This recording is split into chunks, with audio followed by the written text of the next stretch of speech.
나는 선천적으로 뭐 그렇다는 이런 식으로 숨으려고 하는데, 제3의 성이라고 하는 자체는 개념 자체가 설정이 잘못됐고, 그쪽에 속해 있는 사람들도 자기가 무슨 성인지도 모르고 있는 거예요. 농객들이 자기 멋대로 이제 말 장난으로서 끌고 가는 것이지, 그런 실질성이 존재하지 않습니다. 타고나서 그런 것은 아니다. 선천성 기형 그런 경우에는 이 사람들이 제가 치료를 해보면은 환자들이 컴플렉스가 있기 때문에 동성애를 하려고 하지 않아요. 각 케이스에 따라서 의사가 판단해서 정확한 의료적 처치를 해주면 되는 것이고, 가장 적절한 시기에 가장 적절한 방식으로 의료 도움을 받을 수 있도록 우리 의사들 간에 소통이 이루어지면 되는 거지. 한번 사람이 다치고 병들고 나서 한번 망가지고 나면 원래 대로 돌아가기는 어려워요. 그렇지만 하나님이 처음 우리에게 만들어준 이 몸이 건강하면은 그건 아무 장애도 없이 마음대로 팔을 흔들 수 있고, 숨 쉴 수 있고, 마실 수 있고, 움직일 수 있고, 어떤 성적인 느낌도 자연스러운 느낌을 느끼는 것과 거기에 어떤 이물질을 집어넣어 가지고 이제 어떤 느낌을 느끼는 것과는 다른 겁니다. 국가에서 돈 대줘 가지고 에이즈 치료를 다 해준다고 해도 결국은 예를 들어 그분들이 70, 80까지 살아날 수 있다고 하더라도 약을 계속 복용하면 온갖 약에 대한 약물 부작용이 많아져 가지고 계속 사는 것 자체가 괴로울 수도 있어요. 예를 들어 우리가 암에 걸린 사람이 항암제 치료를 하면서 10년, 20년 삶을 연장한다고 쳤을 때 약 자체를 견디는 것도 괴로운 일인데, 에이즈는 요즘은 약만 쓰면은 괜찮아 이러면서 수십 년을 그런 독한 약을 써가지고 그 약을 견뎌서 먹고 소화시켜야 되는 것도 본인에게 굉장한 고통이에요. 아무것도 모르는 젊은 아이들에게 요즘은 뭐 그 병도 아니라며 이런 식으로 가는 것은, 코로나 걸려도 다 죽습니까? 아니죠. 상상 초월로 더 어려운 합병증이 많은 그런 병이기 때문에 거기에 대해서는 우리 의료인의 조언을 제대로 따라야 되지. 젊음의 어떤 자유, 동성애에 대한 것도 그것도 어떤 선을 넘은 자유지, 정상적인 하나님이 허용해 놓은 자유가 아니거든요. 그걸 넘나들면서 괴로움을 자초할 이유가 없다라고 그렇게 조언을 해주고 싶습니다. 건강한 대한민국을 만들기 위하여 저는 의사로서 차별금지법을 반대합니다.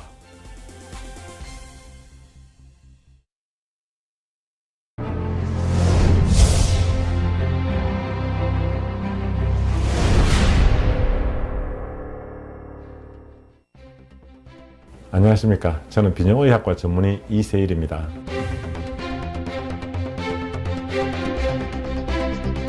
김은평 교수가 아마 제일 처음 만난 사람이 될 겁니다. 나는 사실 물리학도다. 그런데 어떤 일이 계기가 돼가지고 동성애에 대해서 관심을 가지고 연구를 해보니까 이것이 큰 문제고 우리가 문제 제기를 해야 되는데 의사들의 도움이 필요하다. 성적인 부분이니까 산부인과, 비뇨기과, 그리고 이제 주치의는 정신과라고 보면 돼요.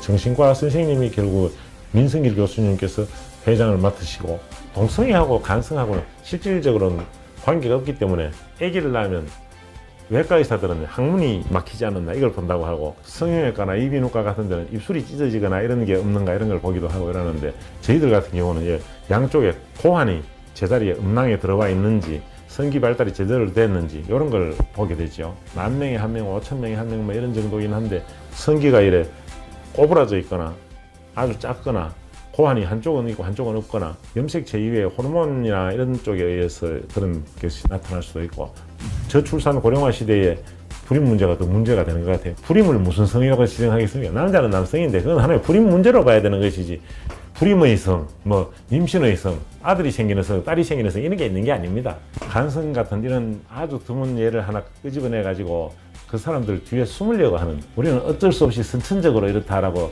하려고 그런 식으로 간성애를 꺼내서 그렇지, 실제로는 동성애자들 보면 전부 성기 같은 게 정상적인 발달했지 기형인 어떤 성기를 가지고 있거나 이런 분은 거의 없습니다. 동성애가 이제 유전이 아닌데 이 사람들이 지금은 자기들이 나는 선천적으로 뭐 그렇다는 이런 식으로 숨으려고 하는데, 제3의 성이라고 하는 자체는 개념 자체가 설정이 잘못됐고, 그쪽에 속해 있는 사람들도 자기가 무슨 성인지도 모르고 있는 거예요. 농객들이 자기 멋대로 이제 말 장난으로서 끌고 가는 것이지, 그것이 그런 실질성이 존재하지 않습니다. 타고나서 그런 것은 아니다. 선천성 기형 그런 경우에는 이 사람들이 제가 치료를 해보면은 환자들이 컴플렉스가 있기 때문에 동성애를 하려고 하지 않아요. 각 케이스에 따라서 의사가 판단해서 정확한 의료적 처치를 해주면 되는 것이고, 가장 적절한 시기에 가장 적절한 방식으로 의료 도움을 받을 수 있도록 우리 의사들 간에 소통이 이루어지면 되는 거지. 한번 사람이 다치고 병들고 나서 한번 망가지고 나면 원래 대로 돌아가기는 어려워요. 그렇지만 하나님이 처음 우리에게 만들어준 이 몸이 건강하면은 그건 아무 장애도 없이 마음대로 팔을 흔들 수 있고, 숨 쉴 수 있고, 마실 수 있고, 움직일 수 있고, 어떤 성적인 느낌도 자연스러운 느낌을 느끼는 것과 거기에 어떤 이물질을 집어넣어 가지고 이제 어떤 느낌을 느끼는 것과는 다른 겁니다. 국가에서 돈 대줘 가지고 에이즈 치료를 다 해준다고 해도 결국은 예를 들어 그분들이 70, 80까지 살아날 수 있다고 하더라도 약을 계속 복용하면 온갖 약에 대한 약물 부작용이 많아져 가지고 계속 사는 것 자체가 괴로울 수도 있어요. 예를 들어 우리가 암에 걸린 사람이 항암제 치료를 하면서 10년, 20년 삶을 연장한다고 쳤을 때 약 자체를 견디는 것도 괴로운 일인데 에이즈는 요즘은 약만 쓰면 괜찮아 이러면서 수십 년을 그런 독한 약을 써가지고 그 약을 견뎌서 먹고 소화시켜야 되는 것도 본인에게 굉장한 고통이에요. 아무것도 모르는 젊은 아이들에게 요즘은 뭐 그 병도 아니라며 이런 식으로 가는 것은 코로나 걸려도 다 죽습니까? 아니죠. 상상 초월로 더 어려운 합병증이 많은 그런 병이기 때문에 거기에 대해서는 우리 의료인의 조언을 제대로 따라야 되지. 젊음의 어떤 자유, 동성애에 대한 것도 그것도 어떤 선을 넘은 자유지 정상적인 하나님이 허용해 놓은 자유가 아니거든요. 그걸 넘나들면서 괴로움을 자초할 이유가 없다라고 그렇게 조언을 해주고 싶습니다. 건강한 대한민국을 만들기 위하여 저는 의사로서 차별금지법을 반대합니다.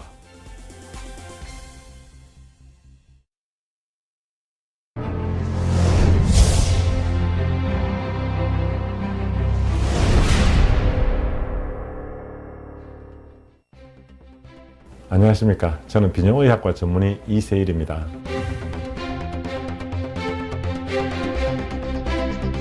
변은평 교수가 아마 제일 처음 만난 사람이 될 겁니다. 나는 사실 물리학도다. 그런데 어떤 일이 계기가 돼가지고 동성애에 대해서 관심을 가지고 연구를 해보니까 이것이 큰 문제고 우리가 문제 제기를 해야 되는데 의사들의 도움이 필요하다. 성적인 부분이니까 산부인과, 비뇨기과 그리고 이제 주치의는 정신과라고 보면 돼요.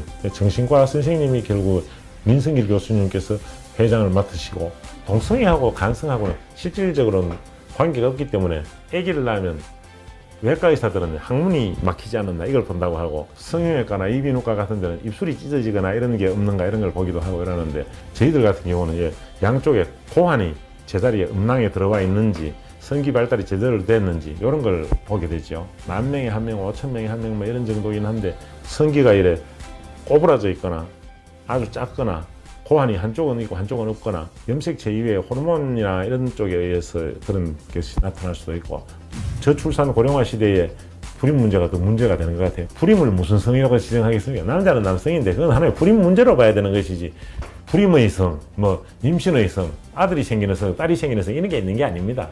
간성 같은 이런 아주 드문 예를 하나 끄집어내 가지고 그 사람들 뒤에 숨으려고 하는 우리는 어쩔 수 없이 선천적으로 이렇다라고 하려고 그런 식으로 간성애를 꺼내서 그렇지 실제로는 동성애자들 보면 전부 성기 같은 게 정상적인 발달했지 기형인 어떤 성기를 가지고 있거나 이런 분은 거의 없습니다. 동성애가 이제 유전이 아닌데 이 사람들이 지금은 자기들이 나는 선천적으로 뭐 그렇다는 이런 식으로 숨으려고 하는데 제3의 성이라고 하는 자체는 개념 자체가 설정이 잘못됐고 그쪽에 속해 있는 사람들도 자기가 무슨 성인지도 모르고 있는 거예요. 농객들이 자기 멋대로 이제 말 장난으로서 끌고 가는 것이지 그것이 그런 실질성이 존재하지 않습니다. 타고나서 그런 것은 아니다. 선천성 기형 그런 경우에는 이 사람들이 제가 치료를 해보면은 환자들이 컴플렉스가 있기 때문에 동성애를 하려고 하지 않아요. 각 케이스에 따라서 의사가 판단해서 정확한 의료적 처치를 해주면 되는 것이고 가장 적절한 시기에 가장 적절한 방식으로 의료 도움을 받을 수 있도록 우리 의사들 간에 소통이 이루어지면 되는 거지. 한 사람이 다치고 병들고 나서 한번 망가지고 나면 원래대로 돌아가기는 어려워요. 그렇지만 하나님이 처음 우리에게 만들어준 이 몸이 건강하면은 그건 아무 장애도 없이 마음대로 팔을 흔들 수 있고 숨 쉴 수 있고 마실 수 있고 움직일 수 있고 어떤 성적인 느낌도 자연스러운 느낌을 느끼는 것과 거기에 어떤 이물질을 집어넣어 가지고 이제 어떤 느낌을 느끼는 것과는 다른 겁니다. 국가에서 돈 대줘 가지고 에이즈 치료를 다 해준다고 해도 결국은 예를 들어 그분들이 70, 80까지 살아날 수 있다고 하더라도 약을 계속 복용하면 온갖 약에 대한 약물 부작용이 많아져 가지고 계속 사는 것 자체가 괴로울 수도 있어요. 예를 들어 우리가 암에 걸린 사람이 항암제 치료를 하면서 10년, 20년 삶을 연장한다고 쳤을 때 약 자체를 견디는 것도 괴로운 일인데 에이즈는 요즘은 약만 쓰면 괜찮아 이러면서 수십 년을 그런 독한 약을 써가지고 그 약을 견뎌서 먹고 소화시켜야 되는 것도 본인에게 굉장한 고통이에요. 아무것도 모르는 젊은 아이들에게 요즘은 뭐 그 병도 아니라며 이런 식으로 가는 것은 코로나 걸려도 다 죽습니까? 아니죠. 상상 초월로 더 어려운 합병증이 많은 그런 병이기 때문에 거기에 대해서는 우리 의료인의 조언을 제대로 따라야 되지. 젊음의 어떤 자유, 동성애에 대한 것도 그것도 어떤 선을 넘은 자유지 정상적인 하나님이 허용해 놓은 자유가 아니거든요. 그걸 넘나들면서 괴로움을 자초할 이유가 없다라고 그렇게 조언을 해주고 싶습니다. 건강한 대한민국을 만들기 위하여 저는 의사로서 차별금지법을 반대합니다.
여러분 안녕하십니까?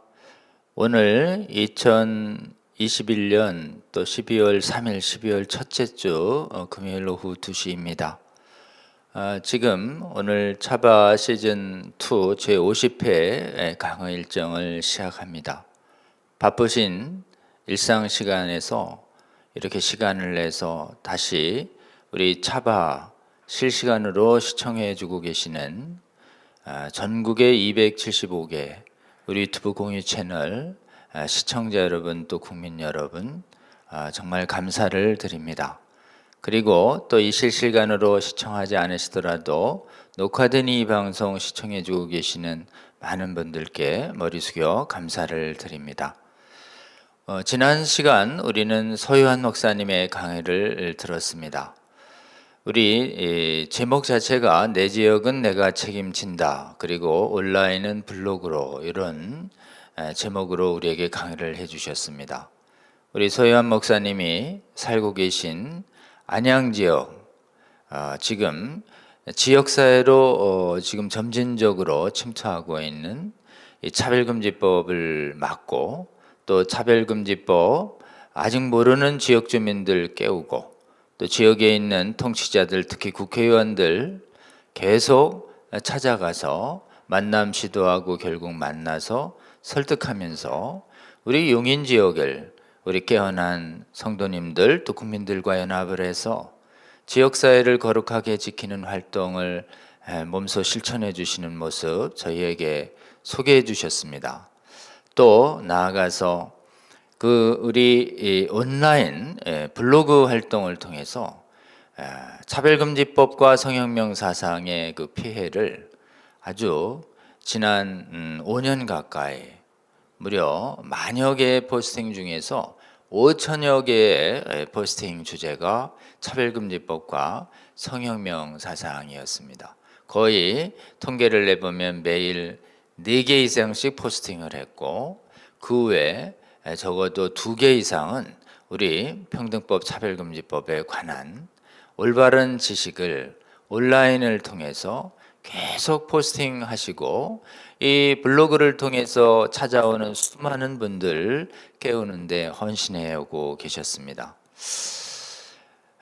이 블로그에 한창 이렇게 많은 조회수가 한 달의 조회수만도 30만이 달할 정도로 굉장히 영향력 있는 블로그 활동을 해오셨고 또 앞으로도 하실 것이고 그리고 또 블로그 관심이신 분들을 위해서 블로그 활동 어떻게 할 것인가에 대한 또 교육 강의를 통해서 수많은 블로거들이 활동하도록 돕는 활동도 해오고 계십니다. 우리 이렇게 깨어나서 진리를 담은 지식을 수많은 사람들에게 알리는 이 활동은 빛과 소금의 사명으로 부름받은 저희들이 빛으로서 어둠을 비추고 소금이 돼서 부패되어 가는 사회를 이렇게 부패되지 않도록 막아서는 귀한 사명이라 하지 않을 수가 없습니다. 우리 소희환 목사님, 정보의 유통량을 증가시켜야 한다라고 하는 이 말 저희가 가슴에 많이 남았습니다. 여러분, 많은 정보들이 온라인 오프라인을 통해서 유통되는 시대에 우리가 살고 있습니다. 우리 소희환 목사님 강의를 통해서 우리 온라인상의 글, 블로그를 통해서 수많은 사람들에게 진리를 전파하고자 하는 그런 사명과 감동을 가지신 분들, 우리 소희환 목사님 본받아서 여러분이 있는 부름받은 곳에서 수많은 우리 복음의 진리를 담은, 특히 차별금지법 바로알기 아카데미나 우리 GMW 연합이 가지고 있는 그런 주제에 대해서 여러분이 부름받으신 영역에서 굉장히 여러분의 형편에 맞게 수많은 블로그 활동, 여러분 좀 관심 있으신 분 종사해 주시고 헌신해 주셔서 여러분 블로그를 찾아오는 분들이 여러분 블로그 안에 담긴 우리 주님의 복음의 진리의 빛을 보고 그들이 알고 있던 어둠이 물러가고, 그리고 정말 부패를 막는 소금과 같은 진리로 말미암아 부패할 수 있는 잘못된 미혹된 사상으로 벗어날 수 있도록 돕는 귀한 사역 여러분 감당해 주시기를 바라고, 소희환 목사님 강의 필요한 곳마다 공유해 주시고 적극 시청 권면해 주시기를 부탁을 드립니다. 그리고 또한 이런 이론적 활동뿐만 아니라 우리들이 살고 있는 지역사회 거룩하게 만들기 위한 지역 주민 깨우고 지역을 관할하는 통치자들과 끊임없이 소통하면서 그 지역의 성문에서 악한 법률이 세워지지 않도록 막아서는 활동, 우리에게 주어진 귀한 사명이라 하지 않을 수가 없습니다. 여러분, 우리 아브라함의 후손으로서 대적의 성문을 점령하도록 하는 사명이 아브라함의 영적 후손인 저희들에게 주어졌다고 저는 굳게 믿습니다. 하나님의 다스림은 교회뿐만 아니라 모든 영역에 확장돼야 되고, 모든 영역에 우리 주님의 올바른 다스림을 확장시켜내는 영향은 하나님을 믿고 예수 그리스도를 따르는 사람들이 부르신 모든 영역마다 하나님의 진리를 선포하며 준행함을 통해서 그곳에 하나님의 나라가 확장될 수 있다고 굳게 믿습니다.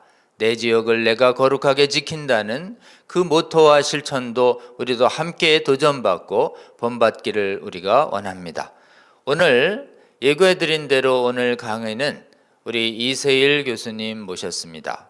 이세일 교수님은 대구 경북대 의대에서 박사까지 학위를 하시고 비뇨기과 전문의가 되셨고, 또 지금 고신대 외래 교수님으로 역임하고 계시고, 무엇보다도 의사 선생님으로서 지역 사회를 거룩하게 만드는 여러 가지 CBMC라든지 시민단체 활동도 봉사해 오셨고, 특히 이 성혁명 사상 차별금지법 막는 운동에 있어서 우리 기론평 교수님하고 일찍이 만나서 이 의사 전문인들의 활동이 필요하다라고 하는 주님의 음성에 순종해서 성과학연구협회 창립 활동에 적극 동참해 주셔서 오늘날 이 성과학연구협회를 통해서 잘못된 동성애를 성혁명을 정당화하고 있는 거짓된 의료 지식을 정확하게 생명을 살리는 복음적인 의학 지식을 가지고 깨뜨리고, 그리고 정말 차별금지법의 부당성을 의료과학적 측면에서 밝히는 활동을 적극적으로 해오시고 계십니다. 지금 우리 성과학연구협회에서 종사하시던 분들이 회장님인 민성길 원장님, 총무님인 이명진 원장님 비롯해서 많은 의사 선생님들 오셔서 지금 성도들과 국민들을 깨워내는데 헌신하고 계신데요. 여러분, 무엇보다도 잘못된 법률 경계하고 그것이 잘못되는 것을 증명하는 것은 법 이론적으로도 해야 하지만 무엇보다도 인간의 생명과 건강 좌우하고 정말 잘못된 의학 지식 따라가면 인간의 건강과 생명이 즉각 회복되는 이런 의료 분야에서의 전문 지식을 가지고 잘못된 성혁명 사상과 차별금지법을 막아서는 활동이 무엇보다도 중요합니다. 그래서 사실은 세상 사람들이 설득당할 때 법률가들의 얘기보다는 정말 전문성과 신뢰성이 훨씬 강한 의사 선생님들의 강연과 증언이 무엇보다도 수많은 국민들과 성도들을 깨우는데 아주 중요하다고 하지 않을 수가 없습니다. 저희 지금 거듭해서 우리 의사 선생님들께서 주제를 가지고 성혁명 사상과 관련된 올바른 지식을 가지고 깨우는 활동 해오시고 계신데요. 여러분 주목해서 잘 들어주시고 오해하고 있는 사람들 깨워주시고 특히 또 한국교회에 있는 수많은 의료 전문인들을 여러분 권면하여 주셔서 이 차별금지법 평등법 막아서는 위에 의료 전문인들 더 많이 일어나서 동참해 줄 수 있도록 권면해 주시는 저와 여러분 되시면 좋겠습니다. 우리 이세일 교수님 오늘 우리에게 간성과 동성애는 서로 무관하다는 제목을 가지고 차별금지법 그리고 성혁명 사상과 관련된 잘못된 의료 지식이 무엇이 잘못되고 참된 지식은 무엇인지 우리에게 잘 알려주실 것으로 기대합니다. 우리 바쁘신 시간에 정말 휴가를 내서 이렇게 차바하실 시간 강연 나와주신 이세일 교수님 감사드리고요. 이세일 교수님 나오실 때 여러분 뜨겁게 환영해 주시고 끝까지 강의에 잘 들어주시기를 부탁드립니다. 이세일 교수님 모시도록 하겠습니다.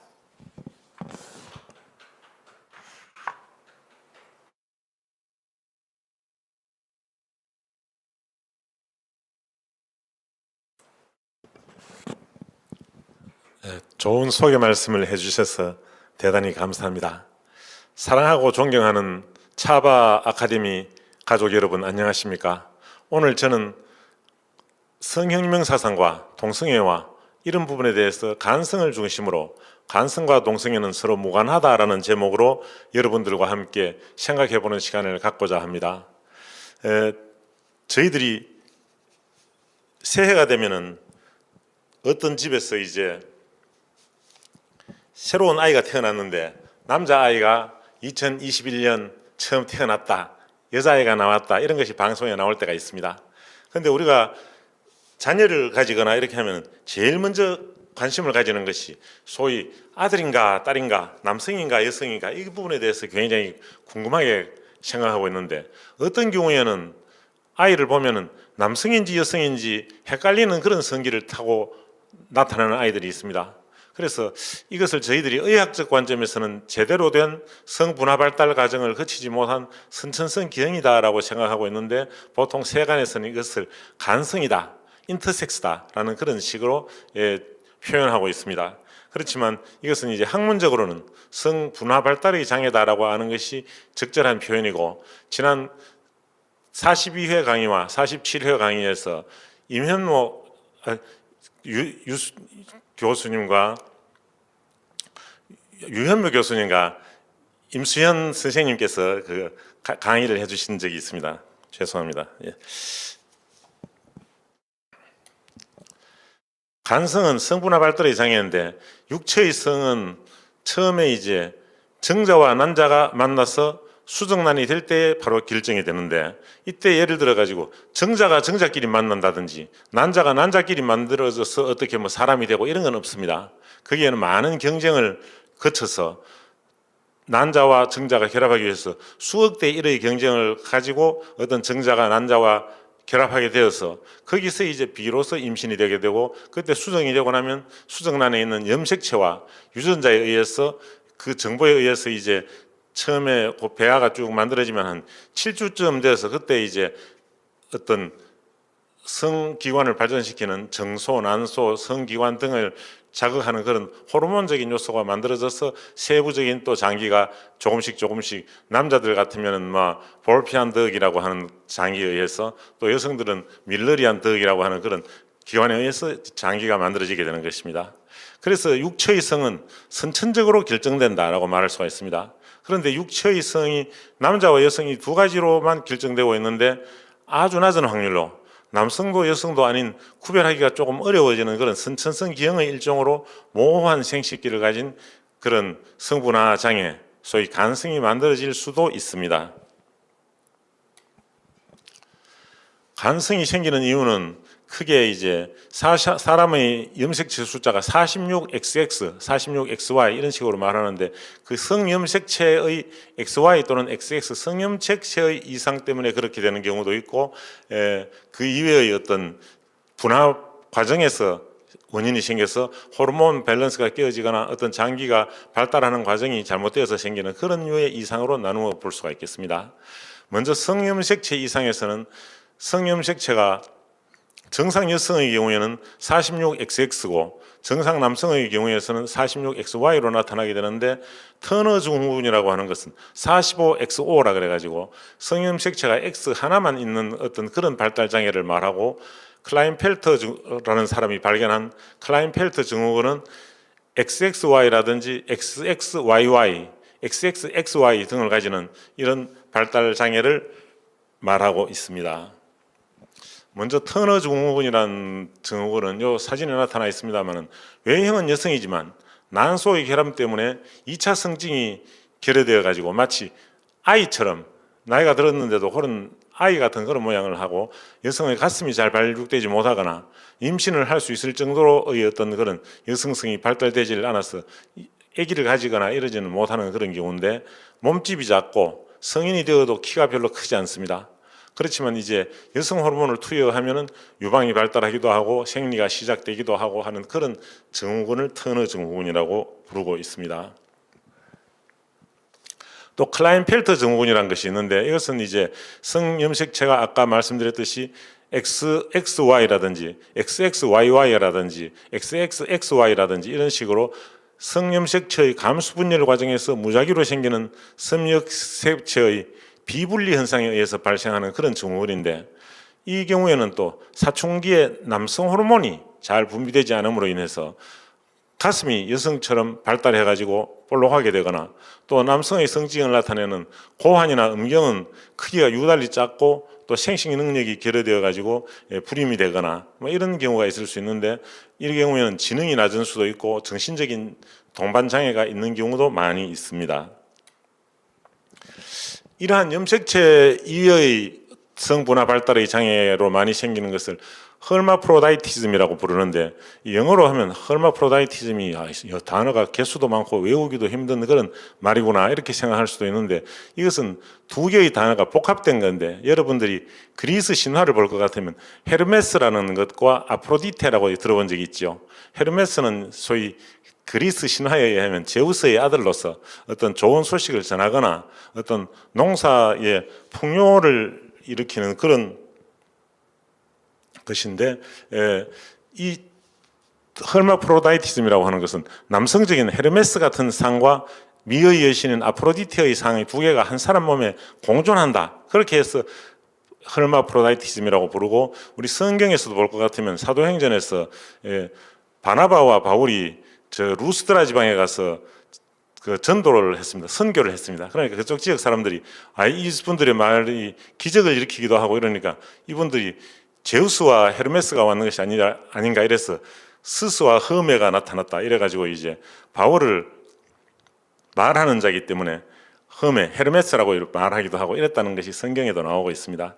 그래서 여기에 이제 남성적인 요소와 여성적인 요소가 함께 있으니까 이걸 한국말로는 장웅동체라고 말하기도 하는데 그 장웅동체가 한 사람의 몸속에 남성적인 요소, 고환도 있고 난소도 있고 자궁도 있고 뭐 이런 식으로 되는 경우를 진성 자궁동체, 트루 헐마프로다이티즘이라고 하고 여성인데 마치 남성처럼 변해지는 것을 여성 간성 자궁동체라 그래서 피메일 슈도 헐마프로다이티즘 또는 이제 남성인데 여성 같은 요소가 들어와 있는 것을 메일 슈도 허마프로다이티즘 이런 식으로 표현하고 있습니다. 그렇지만 이러한 가능성을 남성이나 여성이 아닌 제3의 성이나 정상적인 성의 한 종류로 볼 수는 없고 수천 수만 명에서 한 명꼴로 즉 아주 낮은 확률로 나타나는 선천적인 성기 기형이라고 볼 수 있는데 이것이 이제 어떤 우리 학계에도 이렇게 케이스 리포트로 이렇게 발표되기도 하는 그런 정도로 아주 드문 것이지 우리가 흔히 어떤 의사들이 트레이닝 과정에서 일평생 보는 개수가 뭐 한두 건, 뭐 몇 건 정도로 한정되어서 많이 볼 수 있는 그런 건수는 아닙니다. 국내 문헌에 따르면 클라인펠터 증후군을 가진 환자들 일부는 남성성이 좀 약하기 때문에 사춘기에 여성의 2차 성징이 나타나기도 하고 그러기 때문에 남성 동성애자로 행동하기도 한다고 되어 있는데 이 사람들이 처음부터 어떤 동성애적인 그런 마음을 가지고 태어나는 것은 아니고 발달 성장 과정에서 그 자신이 가진 외모가 또래 친구들보다 조금 나는 약간 가슴이 나왔네라든지 뭐 어떤 성기가 작네 이런 걸 가지고 이제 청소년기에 느끼는 자아 정체성에 대한 불안한 성 정체성으로 말미암아 그러한 성적 정체성에 좀 혼돈을 가지고 오는 것이죠. 그래서 그러한 혼돈으로 인해서 그런 행동을 할 수가 있습니다. 즉 선천적인 생물학적으로 동성애가 타고나는 것이 아니고 후천적인 정신심리학적 요인에 의해서 동성애자로 행동하게 될 수도 있다고 봐야 되는데 후천적으로 이런 동성애자로 가게 되는 것은 꼭 이런 클라인펠터 신드롬이 아니더라도 예를 들어 가지고 무슨 정신분석적으로는 이 아버지에 대한 역할을 잘 못 배웠다든지 어머니에 대한 사랑의 집착이 너무 많았다든지 뭐 또 자기의 어떤 남성다움은 어떤 충분히 자신감이 없어서 그렇다든지 뭐 이런 여러 가지 또는 어떤 자기애적인 부분에 고착이 됐다든지 뭐 이런 것이 있는 것으로 정신과에서 선생님들이 말씀하는 걸로 그렇게 듣고 있습니다. 반음양이나 또는 간성으로 불리는 이러한 모호한 생식기의 발생 빈도는 약 1대 5,500명 중에 한 명 정도 있다고 나오니까 거기에 비해서 동성애는 1, 2% 정도라고 볼 수가 있는데 이게 이제 여러 개의 질환이 있을 수 아까 말씀드린 질환별 유병률이 있는데 다 합쳐봤자 그 10,000명 중에 1명이나 2명 정도가 나타난다는 말이죠. 이러한 선천성 기형 상태가 기형자가 있다고 해서 그것이 바로 동성애자가 되는 것은 아니고 동성애는 어떤 자기의 성적 질환의 오리엔테이션, 성적 오리엔테이션의 장애 행위고 이러한 동성애자에게서 선천적 외성기 기형의 발생 비율은 동성애자에게서나 일반인에게서나 같다고 봐야 되지 이 차이가 나타나지는 않습니다. 그래서 예를 들어 가지고 우리가 인구가 10,000명이 있으면은 그 중에서 이제 9,998명 정도는 정상인이고 한 2명 정도가 간성이나 간성 비슷한 어떤 그런 쪽으로 가다가 치운 이런 것이 있을 수 있고 동성애자는 한 1,200명 정도 있을 수 있는데 그 생긴 모양새로는 외견상 우리가 신체 검사를 할 것 같으면 동성애자들도 건강한 그런 남성이나 여성이지 거기서 뭐 전부 성기가 이상하거나 이런 사람은 없고 또 동성애자가 10,000명 중에 100명, 200명 정도 되는데 그 한두 명 정도 되는 어떤 그런 간성자가 동성애가 되어야 되는 그런 정도로는 비율이 맞을 수가 없는 것입니다. 지난번에 저희 모임에서 성과 콜로키움이라는 걸 했었는데 그때 민성일 교수님께서도 이 간성은 퀴어에 속하기는 하지만 젠더에 대한 것이 아니라 신체의 성적인 선천성 기형이다. 그렇기 때문에 나이가 들어도 대부분의 간성자 자신은 출생시 지정된 성을 따라서 남자 또는 여자의 정체성을 갖는다. 예를 들어 이 간성자가 남성성이 강하면 남자로, 여성성이 강하면 여성적으로 이래 수술이라든지 호르몬 치료라든지 이런 걸 해주면은 그 사람이 거기에 대해서 이제 자기가 내가 남자인가 여자인가 정체성이 약한 사람이 고민이 많은데 거기에 대해서 자기가 남자로 지정되면 남자로서 살아가기를 원하게 되지. 다시 또 여자로 간성으로 돌아갔다가 또 여성으로 갔다가 남자가 또 여성으로 수정을 해놓았는데 거기서 자기가 간성으로 갔다가 도로 남자로 간다든지 이런 것은 자기 자신이 어떤 컴플렉스를 갖고 있기 때문에 그런 쪽으로 가지는 않습니다. 그렇지만 요즘 어떤 동성애의 정당성을 주장하는 사람들이 그런 식으로까지 이제 하는데 그것은 어떤 픽션 비슷해요. 만들어내는 상황이나 그런 것이지 그런 것이 보편화될 수 있는 것은 절대 아니다라고 볼 수가 있겠습니다. 다음은 이제 이러한 그 간성이 만들어지는 원리나 일반성이 만들어지는 원리가 우리 몸에 있는 염색체 크로모솜이라는 것이 있는데 크로모솜에서 임신돼서 수정이 되는 순간 남자나 여자의 성이 바로 결정되는 것입니다. 그 염색체 정보에 의해서 한 7주쯤 될 때 어떤 우리의 정소, 그 소위 난소나 고환 쪽으로 가는 호르몬 같은 것이 만들어져서 거기서 이제 표현형의 어떤 성이 태어날 때 아들이다, 딸이다, 남자다, 여자다 이런 식으로 발전하게 되는 것이다라는 것을 도표로 보여드렸습니다. 그리고 이런 성분화 과정, 그러니까 이런 간성을 만들 수 있는 여러 가지 어떤 병들이 있는데 이런 것이 어떤 것이 있느냐 할 것 같으면 제일 처음에는 이상한 그 정상적이 아닌 그런 성기를 가진 사람들이 태어날 때 그런 사람들이 있는데 그런 태어날 때 그런 병을 일으킬 수 있는 것은 이제 아까 말한 진성 반음양이라든지 또 이제 한쪽의 어떤 성기가 잘 못 생기는 믹스드 고나달 디스제네시스 또는 이제 한쪽 고환이 양쪽 고환이 없는 그런 사람이라든지 여성의 이제 여성 가성 반음양이라는 것이 있고 남성 가성 반음양 이런 것이 이제 태어났을 때 어떤 성기 모양이 이상한 사람들이고 태어났을 때는 괜찮은데 자라면서 사춘기가 도래했을 때 이제 어떤 이상이 나타나는 것이 그 우리에게는 부신 선천성 부신 과증식증이라고 볼 수 있는데 거기에서 이제 21 또는 11 하이드록실라제라고 하는 효소가 결핍됐을 때 그런 것이 생길 수도 있고 또 이제 진성 반음양에서도 이런 일이 있을 수가 있고 또 어떤 사람들은 이제 사춘기 발달이 부적절하게 조금 전에는 심하게 나타나는 경우였는데 어떤 때는 성징이 더 약하게 나타나는 그런 병으로서 이래 고환이나 이런 정소가 발달이 부진한 것이 있을 수도 있고 아까 말씀드린 클라인펠터 증후군이라는 것도 있고 XX 메일 신드롬이라 그래가지고 이제 X 염색체인데 Y 염색체에 있는 스라이 유전자라고 하는 것이 붙어서 저렇게 생기는 XX 메일 신드롬이라는 것도 있고 그런 병들이 있다라고 하는 것을 보여주는 것이고 또 어떤 경우는 겉으로는 남자로서 또는 여자로서 이렇게 쭉 자라날 수 있는데 나중에 불임으로 가는 경우가 있습니다. 불임으로 가는 경우 요즘 홍해도 심하고 또 이런 어떤 사람들이 스트레스가 많다 보니까 불임이 상당히 사회적으로 문제가 되고 있고 우리나라에서도 어떻게 하든지 이 저출산 고령화 시대를 넘기 위해서 불임에 대해서 정부에서 많은 지원을 하고 있기도 하고 그런데 거기 불임을 일으키는 병에도 아까 말한 그런 클라인펠터 증후군이라든지 XX 메일 증후군이라든지 뭐 이런 것들이 있습니다. 이것은 아까 이제 고환이 왼쪽은 정상인데 오른쪽은 거의 흔적만 있고 정상적인 고환이 만들어지지 않는 것을 보여주는 그런 임상 사례 그림입니다. 제 교과서에서 찍은 사진입니다.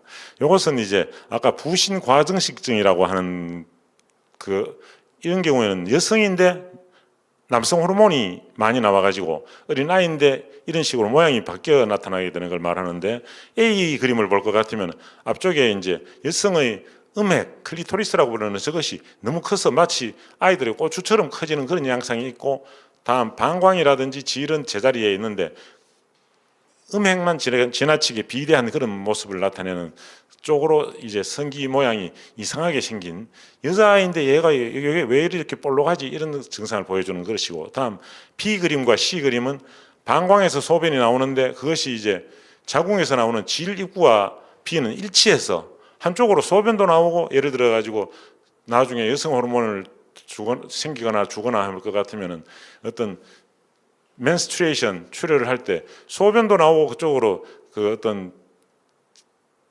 월경혈도 나오고 이런 상황이 되고 C라는 그림은 그 요도가 아예 질의 중간 쪽으로 나와서 소변과 이래 월경혈이 서로 섞이게 되는 이런 선천성 기형을 나타내거나 그렇게 하는 것이 있고 4번은 아예 남성의 요도처럼 저쪽에 성기 모양으로 발달해가지고 그쪽으로 소변도 나오면서 그 자궁에서부터 월경혈도 나오는 이런 식으로 돼가지고 이런 경우에 B, C, D 같은 경우에는 어떤 분리시키는 어떤 수술 같은 걸 하거나 어떤 그럴 필요가 있는 케이스로 생각이 됩니다. 그리고 이것은 이제 여성인데 A 쪽은 정상적인 난소와 나팔관과 자궁과 질, 요도 이런 발달이 정상적으로 이루어진 데 비해서 B 그림은 그러한 여성적인 요소가 호르몬이나 효소 결핍으로 인해 가지고 난소는 괜찮은데 나팔관까지만 있고 자궁이 형성되지 않았고 여성의 질이 아예 없이 소변 나오는 길만 열려 있는 그런 그림이라고 볼 수가 있겠습니다. 이것은 이제 마이크로 페니스라 그래가지고 지나치게 미소 음경이라고 부릅니다. 그래서 남자가 애가 아들이 맞긴 밑에 코한 음낭이 있으니까 남자가 맞긴 맞는데 이 고추가 왜 이리 적지 이렇게 돼가지고 요걸 치료하러 병원에 왔는데 저희들이 이제 호르몬 치료를 해가지고 얼마간의 시간이 흐른 후에 그 정상적인 남성 모양으로 발달하게 된 그런 경우를 사진으로 찍은 것을 보여드렸습니다. 이것은 조금 더 아까 조금 전에 것은 어린아이, 영아의 이야기고 이것은 조금 한 20세 청년에 가까이 오고 있는 이런 미소음경의 사람에게 호르몬 치료로서 정상적인 모양으로 어느 정도 변경되었는데 그런 것을 보여주고 있고 이런 경우에는 계속적인 호르몬 치료를 해야지 또 이런 모습이 유지되기 때문에 호르몬 치료에 대한 부작용이라든지 이런 것을 환자에게 고지해주고 그때그때 또 다른 전립선 같은 데 합병증이 생기지 않는지 이런 것을 봄으로써 남성 호르몬 같은 걸 계속 주면은 피가 뻑뻑해지거나 전립선 암이 있는 사람들 경우에는 전립선 암이 빨리 자라거나 하는 그런 합병증이 생길 수 있습니다. 그런 데 대해서 또 생각을 해줘야 되고 이것은 이제 또 남성의 고환에 대한 그림인데 애기들이 처음에는 고환이 저 등 쪽이나 복강 안에 있다가 출생할 때쯤 되면 정상적인 음낭 안에 위치해야 되는데 어떤 경우에는 배 안에 있거나 엉뚱한 곳에 있는 이소성 고환이라 그래가지고 저 회음부 또는 이제 옆에 사타구니 쪽에 또 저 위쪽에 그 창자와 정관이 나오는 그쪽 근처에서 머무르고 있거나 이런 식으로 있을 수가 있습니다. 저런 경우에 저걸 이제 그대로 놔두면 남성의 고환은 살아있는 정자가 움직이는 곳이기 때문에 마치 우리가 가정에서 신선한 음식이 있으면은 이걸 그냥 안방에 보관하면은 음식이 상하게 되겠지요. 그러니까 정자도 이래 너무 더우면은 살 수가 모양이 잘못되거나 운동성을 상실하거나 잘못될 수가 있기 때문에 저게 이제 바깥에 고환은 이게 체온 조절 기능이 있어서 몸보다도 한 1도쯤 또는 1.5도쯤 낮게 되어 가지고 제자리에 있어야 되는데 바깥에 저대로 놔두면은 나중에 이제 고환암으로 발전할 수가 있습니다. 그래서 저는 숨어 있는 몸 안에 있는 고환 같은 경우는 그대로 놔두면 고환암이 생길 가능성이 정상인보다 40배 이상 높아지는 이런 부분이 있습니다. 그래서 수술을 해주더라도 이제 너무 늦게 하면 안 되고 가급적 빠른 시일 안에 정리를 해줘야 되는 그런 문제가 있기 때문에 저는 각양각색의 케이스에 따라서 어떤 사람은 두세 가지 요소가 복합적으로 나타나기도 하고 어떤 사람은 그냥 단순히 요도도 다 정상적으로 생겼는데 소변 구멍만 약간 위쪽으로 있다든지 아래쪽으로 있다든지 아니면 고추가 약간 꼬부라진 물파스처럼 꼬부라져 있다든지 뭐 그런 경우는 간단한 수술 정도로 해결되는 경우도 있습니다만은 어쨌든 천차만별이죠. 우리가 사람도 키 큰 사람, 키 작은 사람, 뚱뚱한 사람, 마른 사람 뭐 온갖 사람들이 있듯이 이런 기형의 문제도 다양한 증상으로 나타나게 되는 것이 있고 이런 것이 이제 실질적으로 동성애를 일으키는 그런 것은 아니고 아까 말씀드렸듯이 이 사람들은 자기에 대해서 걱정되는 부분을 교정하고 나면 교정된 쪽으로 가서 아유 이제는 다행이다 부모나 본인이 수술을 했으니까 이쪽으로 가서 살아야지 이렇게 생각하는데 그 사람들이 어떤 그런 쪽으로 동성애가 되려고 노력을 하지 않는데 동성애자들이 왜 자꾸 간성이라든지 자기들이 성분화장애가 있는 그런 사람들의 얘기를 하느냐 하면 자기들이 이제 좀 우리는 선천적이다 이런 평가를 받으려고 하는 그런 우리는 동성 간에 어쩔 수 없는 이끌림이 있다라고 변명하기 위해서 그렇게 이야기하고 있는데 그렇지만 저 기론평 교수님 등이 편찬한 책에 볼 것 같으면은 동성애는 선천성이 아니라고 하는 것이 여러 가지 측면에서 밝혀져 있고 한때 그런 논문이 나온 적은 있지만 저자가 포함된 다른 대규모 연구에서 유전되지 않는다라고 하는 결론이 이미 오래전에 나왔습니다. 그리고 이러한 동성애자들이 성교육을 빨리 하자. 그리고 동성애 성교육을 정상 성교육과 같이 해서 아주 어릴 때부터 미리미리 성교육을 함으로써 이제 아이들이 성에 대한 지식을 가져야지 올바로 행동을 할 수가 있다라고 하면서 아직도 미성숙한 아이들을 너무 조기 성애화시키는 경향이 많지가 않나 싶어서 저는 걱정되는데, 요즘 그런 심지어 영어린 유치원 아이들 정도에도 이런 걸 가르치는데, 저희들 때는 사실 성교육이 좀 너무 늦었는 측면은 있었는데, 그렇지만 지나치게 빨리 해주면은 이 사람의, 우리 식물도 꽃이 피고 나무가 자라고 열매가 맺고 하는 데 있어서 시간이 있듯이 우리 인간도 발달하는 데 있어서 하나님이 정해놓은 어떤 가장 적절한 시간, 크리티컬 타임이라는 게 있는데, 이것을 단체로 이렇게 하면 아직 어떤 사람은 뭐가 뭔지도 모르는데 자꾸 거기에 대한 이야기를 하고 할 것 같으면 사람들이 어떤 지나치게 그쪽에 자극을 많이 받아가지고 그 잘못된 어떤 동성애 성폭력이라든지 일반 성폭력이라든지 그런 것을 일으킬 수가 있습니다. 그래서 그런 것을 한번 실수하면 이것은 호기심에서 했다고 하더라도 그것이 이제 잘못되면 범죄로 연결될 수가 있기 때문에, 이러한 범죄를 저지르면 그 사람 자신에게도 아주 자기 자신에 대해서 자존감이 낮아지게 되고, 또 범죄로 인해 가지고 어떤 스트레스를 받게 되면 다른 사람들에 대해서 자기 자신이 더 컴플렉스를 가지게 됩니다.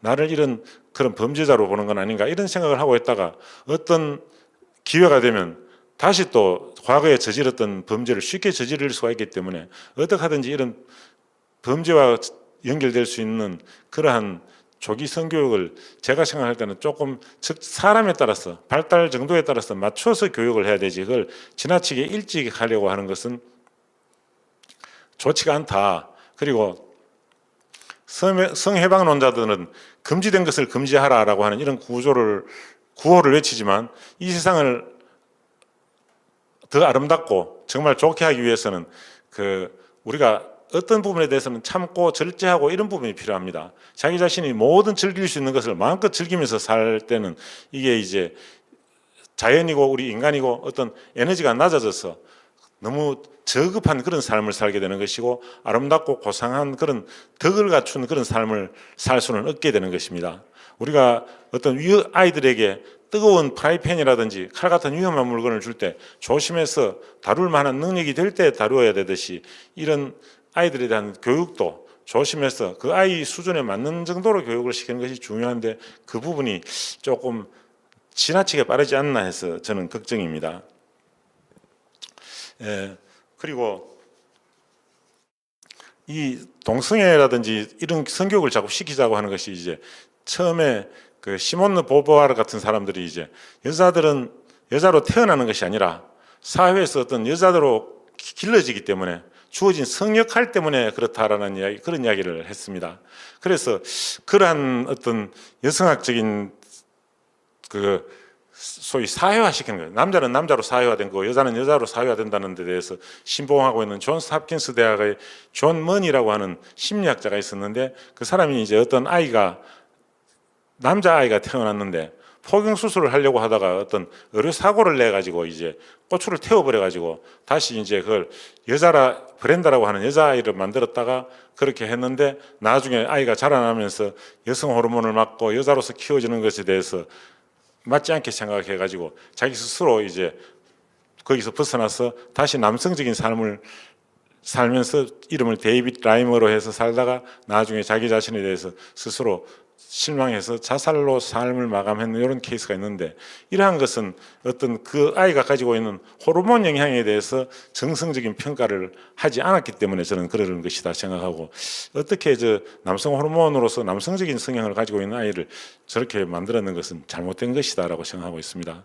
그리고 이 동성애를 선천적이라고 주장하는 것은, 이 동성애와 앞에 있는 것이 이제 여성학적 대전제가 여성들은 여성으로 키워진다, 남성들은 남성으로 키워진다 하는 사회화의 학습과 훈련을 통해서 나타난 결과라고 주장을 하면서, 자기 자신이 이제 동성애는 선천적이다라고 주장하는 것은 동성애가 사회화되어 가지고 학습되고 자기가 그것을 선택해서 되는 것이라고 하는 여성학적 대전제를 스스로 뒤집는 것이라고 볼 수가 있습니다.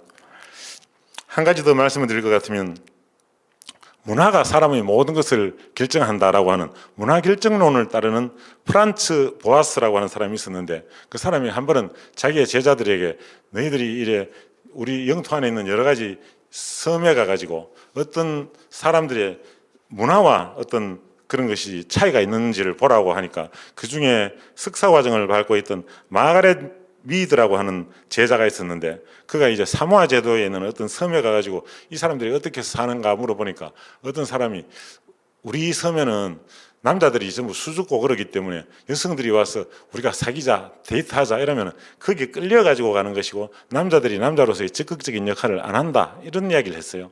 그래서 나중에 그 사람들이 그 마가렛 미드에게 농담으로 그 엉뚱한 헛소리를 했다고 하는데 그 마가렛 미드가 생각할 때는 이것이 그렇구나. 우리가 이 아이들에게 여성에게 분위기가 완전히 다른 어떤 성 역할을 가르치면은 그런 쪽으로 발전할 수 있겠구나. 남자아이들도 그렇게 갈 수가 있겠구나라고 하는 어떤 그런 생각을 하게 된 것입니다. 그래서 이러한 기존 유행과는 다른 어떤 성적 사회화가 이루어지면 청소년들의 행동 방식이 완전히 달라질 수 있다라고 하는 이런 것을 그 여성학자들이 알게 된 것이죠. 그래서 이 동성애가 선천적이라고 주장하는 것은 성별은 사회화의 결과로서 나타난다고 하는 여성학적 대전제를 스스로 뒤집는 행동이기 때문에 오류가 있고 이러한 동성애 성교육을 먼저 시킬 수 있도록 해가지고 많은 아이들에게 동성애 성교육을 시켜서 그 아이들을 사회화시켜서 동성애자들을 많이 만들어야 되겠다라고 하는 그런 전략적 생각일 가능성이 있습니다.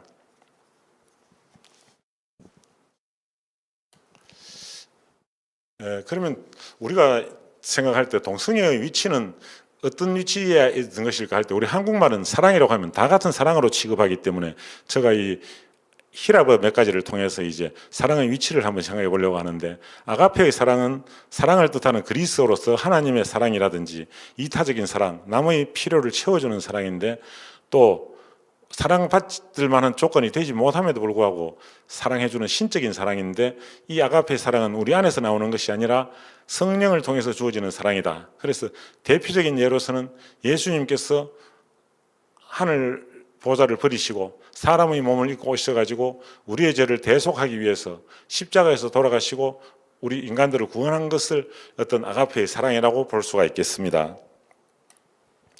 이 로마서 1장을 잠깐 읽어보도록 하겠습니다. 그러므로 하나님께서 그들을 마음의 정욕대로 더러움에 내버려 두사 그들의 몸을 서로 욕되게 하게 하셨으니 이는 그들이 하나님의 진리를 거짓 것으로 바꾸어 피조물을 조물주보다 더 경배하고 섬김이라. 주는 곧 영원히 찬송할 이시로다 하면 피조물을 요즘 조물주보다 더 경배하려고 하는 이런 사회 포스트 모더니즘 사회를 이 성경에서는 이미 예시하고 있습니다. 이 때문에 하나님께서 그들을 부끄러운 욕심에 내버려 두셨으니 곧 그들의 여자들도 순리대로 쓸 것을 바꾸어 영리로 쓰며 그와 같이 남자들도 순리대로 여자 쓰기를 버리고 서로 향하여 음욕이 불릴 듯하며 남자가 남자와 더불어 부끄러운 일을 향하여 그들의 그릇 때문에 상당한 보응을 그들 자신이 받았느니라. 또한 그들이 마음에 하나님 두기를 싫어하며 하나님께서 그들을 그 상실한 마음대로 내버려 두사 합당하지 못한 일을 하게 하셨으니 곧 모든 불의, 추악, 탐욕, 악의가 가득한 자요 시기, 살인, 분쟁, 사기, 악독이 가득한 자요 수군수군하는 자요 비방하는 자요 하나님께서 미워하시는 자요 능욕하는 자요 교만한 자요 자랑하는 자요 악을 도모하는 자요 부모를 거역하는 자요 우매한 자요 배약하는 자요 무정한 자요 무자비한 자라. 그들이 이 같은 일을 행하는 자는 사형에 해당한다고 하나님께서 정하심을 알고도 자기들만 행할 뿐 아니라 또한 그런 일을 행하는 자들을 옳다 하느니라 라고 하는 이런 구절을 볼 때 이 동성애를 어떤 정욕이라는 단어로 표현해 놓았습니다. 이 사랑의 형태를 그런 아까 말씀드린 하나님의 사랑을 나타내는 아가페라는 단어가 있고 또 우리 가족이나 혈족 간의 사랑을 드러내는 스톨게라는 사랑의 표현이 있고 이성 간의 사랑을 드러내는 에로스라는 사랑이 있고 또 친구 간의 사랑을 나타내는 필레오라고 하는 것이 있는데 다음은 세상의 것을 구하는 정욕으로 번역될 수 있는 에피튜미아라고 하는 그리스어가 있는데 이 동성애는 이런 정욕에서 나타나는 그런 단어다라고 생각할 수가 있겠습니다.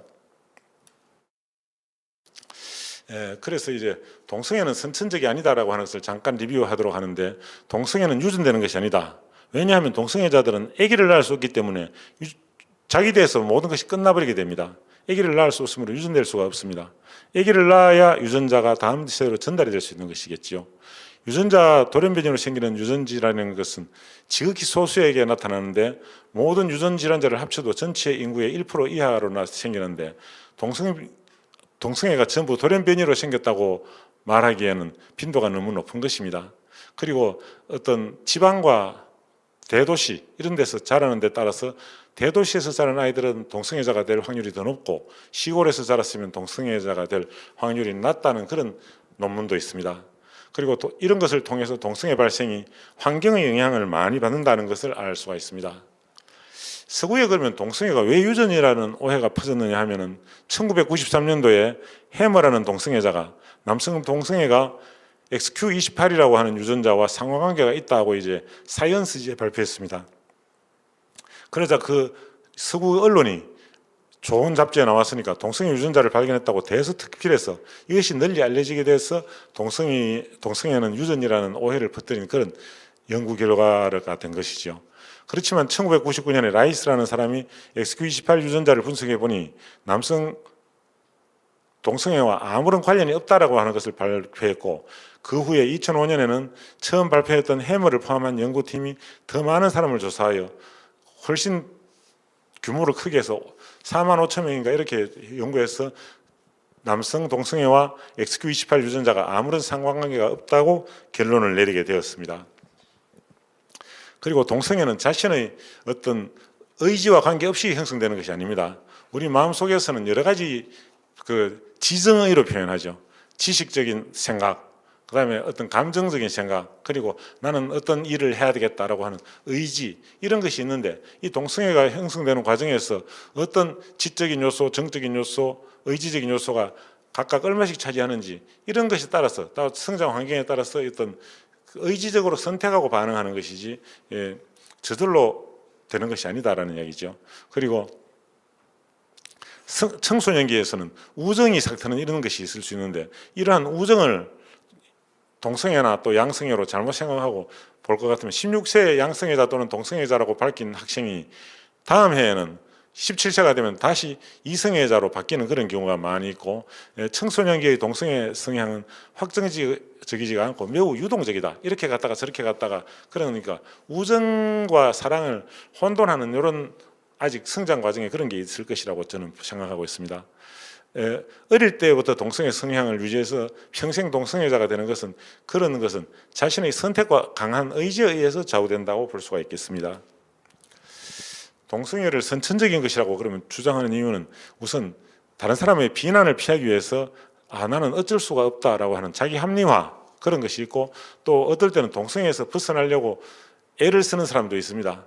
그렇지만 그것이 이제 분위기 어떤 환경이라든지 자기 자신의 의지가 약해서 벗어나지 못하는 중독성 이런 것 때문에 그럴 수도 있고 동성애자인 학자 킨세이라든지 해머 같은 사람들이 쓴 논문의 영향으로 자기는 그걸 한번 보고 그걸 믿어버리는 이런 사람들이 있을 수 있는 것이죠. 그렇지만 동성애가 선천적이 아니라는 가장 강력한 증거는 일란성 쌍둥이를 가지고 검사를 해보면 알 수 있습니다.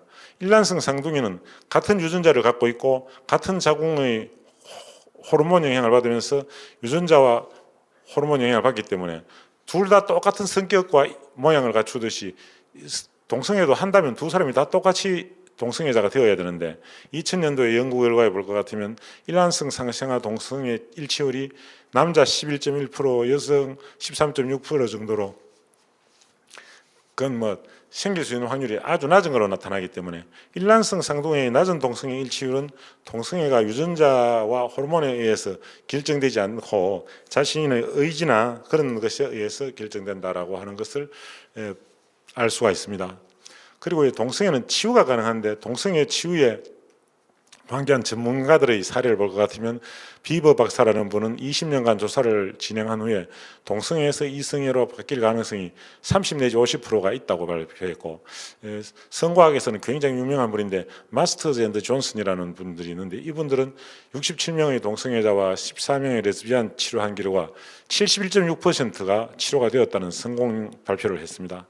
그리고 크론 메이어라고 하는 박사는 80%의 동성애자 남성과 여성이 치료 후에 만족한 이성애자로 변화했다라고 말했습니다. 동성애자였다가 치료를 받은 사람의 예로서는 서울 이태원에서 동성애자를 위한 술집을 운영했던 이요나 목사님이라는 분이 있고, 페어런츠 앤드 프렌드 오브 엑스 게이 앤드 게이스라고 하는 동성애 단체 대표였던 리차드 코헨이라는 분이 있고, 레스비안 잡지 편집장이었던 샬렌 캐트란이라는 분도 있고, 또 내셔널 카밍 아웃 오브 호모섹슈얼리티 데이의 회장이었던 미카엘 존스톤이라는 분도 있으십니다. 이러한 동성애자의 삶이 정말 행복하다면 우리가 그들을 지지해 줘야 되겠지만, 동성애자의 삶은 영화나 드라마에서 보이는 것처럼 행복하지가 않고, 많은 동성애자들은 나이가 들면 가족이 없어서 외로움에 시달립니다.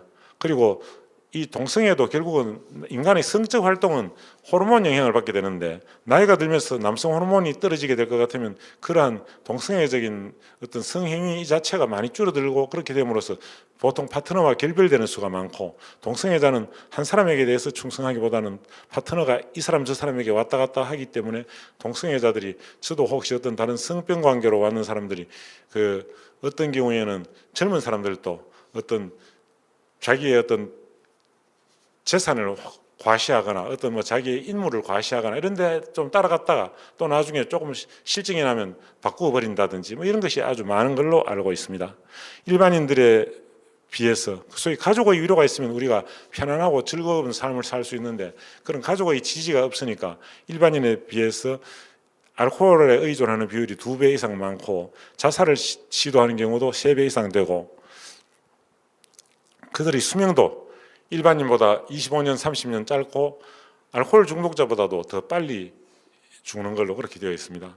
수명이 짧은 이유는 그들의 외로움도 있고, 또 문란한 성관계로 인한 에이즈와 질병 때문에 그런데, 에이즈 같은 경우에 걸리면 약제를 복용해도 부작용이 많고, 그것은 보통 우리가 먹는 당뇨나 고혈압과 같은 수준의 것이 아니고 장기적으로 일평생을 먹어야 되는데, 보통 젊은 동성애자들이 에이즈에 걸리면 20대나 10대 후반, 20대에서 30대 사이가 제일 많은데, 그때부터 예를 들어 우리의 평균 수명이 85세 같으면 약을 계속 먹어야 되는데, 그것이 이제 보통 우리 당이라든지 지방의 대사에 영향을 주기 때문에 비만도 오고, 간 기능 손상이 오고, 신기능에도 손상이 오고, 배가 아프고 복통이 생기고 그런 다양한 부작용이 생길 수 있는 그런 것이기 때문에 질병에도 시달리고 외로움에도 시달려야 되는 그런 행복하지 못한 삶을 살게 되는 것이기 때문에, 그럼 동성애자를 진정 사랑하는 길은, 그들의 인권을 회복해 주는 길은 동성애로부터 벗어날 수 있도록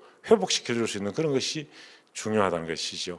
에이즈가 생겨서 친구들이 죽는 걸 보면서도 계속적인 성관계를, 동성 성관계를 한다는 사실은, 그것이 이제 어쩔 수 없이 의존이 되거나 중독적인 부분이 있다라고 볼 수 있는데, 동성애를 무조건 정상이라고 옹호하는 사람들은 이러한 동성애에서 회복돼서 새로운 삶을 살고 있는, 회복 중에 있는 사람이나 그 가족들, 고생해서 이제 회복되고 있는 사람들이 인권을 오히려 침해하는 것이 되고, 동성애를 계속 할 수 있도록 방치하는 것은 동성애자에 대한 사랑이 아니라고 볼 수가 있습니다. 해마다 12월 1일은 세계 에이즈의 날인데, 에이즈가 발생한 지 이제 40년이 되었고, 세계 에이즈의 날은 지금이 금년도 12월 1일이 이틀 지났죠. 지금 34회인가 그런 걸로 알고 있는데, 이 에이즈 날이 될 것 같으면 에이즈의 원인이 되는 동성애적 성행위를 하지 않도록 계몽을 하고, 에이즈 환자를 치료하는 이런 것을 하고 있는데, 캐톨릭에서도 하고 있고 우리 정부에서도 어떤 정부 기관을 통해서 이런 일을 하고는 있는데, 그것이 이제 어떻게 보면은 성정치적인 어떤 동성애를 장려하고 그들에게 이제 검사해주고 이제 에이즈 걸렸을 때 치료비를 대주는 이런 류의 복지를 하는 것이 맞느냐, 이런 부분에 대해서 저는 회의를 가지고 있고, 우리가 이제 바르게 미리 동성애를 막고 에이즈에 미리 걸리지 않도록 예방할 수 있는 그러한 쪽으로 인도를 해주기 위해서 이제 우리 기독교적인 단체에서 의료기관이라든지 정책을 연구해 준다든지 상담을 해준다든지 하는 그러한 것이 필요하지 않을까 하는 그런 것을 제가 어제 아래 12월 1일 날 뉴스를 보면서 생각했습니다. 나는 왜 차별금지법을 반대하는가? 이 차별금지법이 지금 현 정부에서 이래 너무 입법 제정을 서두르고 열심히 하려고 하는데, 이러한 것은 이제 LGBT 동성애를 정상화하는 어떤 성정치 프레임을 공고히 하려고 하는 그러한 의도에서 이렇게 하고 있는데 이것이 과연 우리 대한민국의 앞날에 필요하고 좋은 것인가 이런 것을 생각해 봤습니다. 우리가 일제치하에 있을 때 우리 도산 안창호 선생이라든지 백범 김구 선생이 독립운동을 하면서 백범 김구 선생은 나는 우리나라가 아주 높은 문화의 나라가 되었으면 좋겠다라고 하는 그런 말씀을 하셨고 도산 안창호 선생은 우리가 서로 다른 점이 있더라도 함께 어울려서 살 수 있는 그런 화이부동의 사상으로서 이래 바른 나라가 되기를 그런 원하고 있었는데 이러한 LGBT 동성애로 한 가지 어떤 동성애가 제일 좋은 것이고 딴 사람들은 따라와야 된다는 이런 식으로 해서 할 것 같으면 우리 지하에 있는 백범 선생이나 도산 안창호 선생이 이런 나라를 만들려고 우리가 독립운동을 했는가 하고 섭섭하게 생각하지 않을까 하는 그런 생각을 해봤습니다. 그리고 이 동성애는 성경에서도 강하게 비판하고 있는 부도덕함의 어떤 상징으로 구약에도 많이 나오고 아까 제가 봤는 신약 로마서에도 나옵니다. 어떤 분들은 구약은 인정 안 하고 시간이 흘렀으니까 아니죠. 요즘 우리가 기독교 교리의 대부분이 나오는 로마서 제일 앞부분에 이 동성애는 나쁘다, 좋지 않다라고 하는 것이 있고 이 동성애가 나쁘다고 하는 것을 믿는다면은 우리 개혁주의 신앙을 따르는 노선에서는 당연히 이 한국에 있는 교회는 대부분 어떤 개혁주의 신앙 노선을 따르는 것입니다. 개혁주의 노선은 웨스트민스터 신앙 고백을 따라서 대소요리분답 이쪽에 나오는 대로 그대로 살면서 세상의 빛과 소금이 되는 그런 것을 생각하고 이제 오직 성경, 오직 은혜, 오직 예수 그리스도, 오직 은혜로 우리가 구원받는다고 하는 이 성경에 대한 절대적 신뢰를 가지고 이제 하나님 중심, 교회 중심, 성경 중심으로 살아야 되는데 이러한 것이 성경에서 잘못된 것이다라고 분명히 수도 없이 지적되었는데 그것을 국가에서 국가주도적으로 하는 것은 개인의 신앙과 교회의 신앙을 말살하려고 하는 것이기 때문에 반대한다고 저는 생각합니다.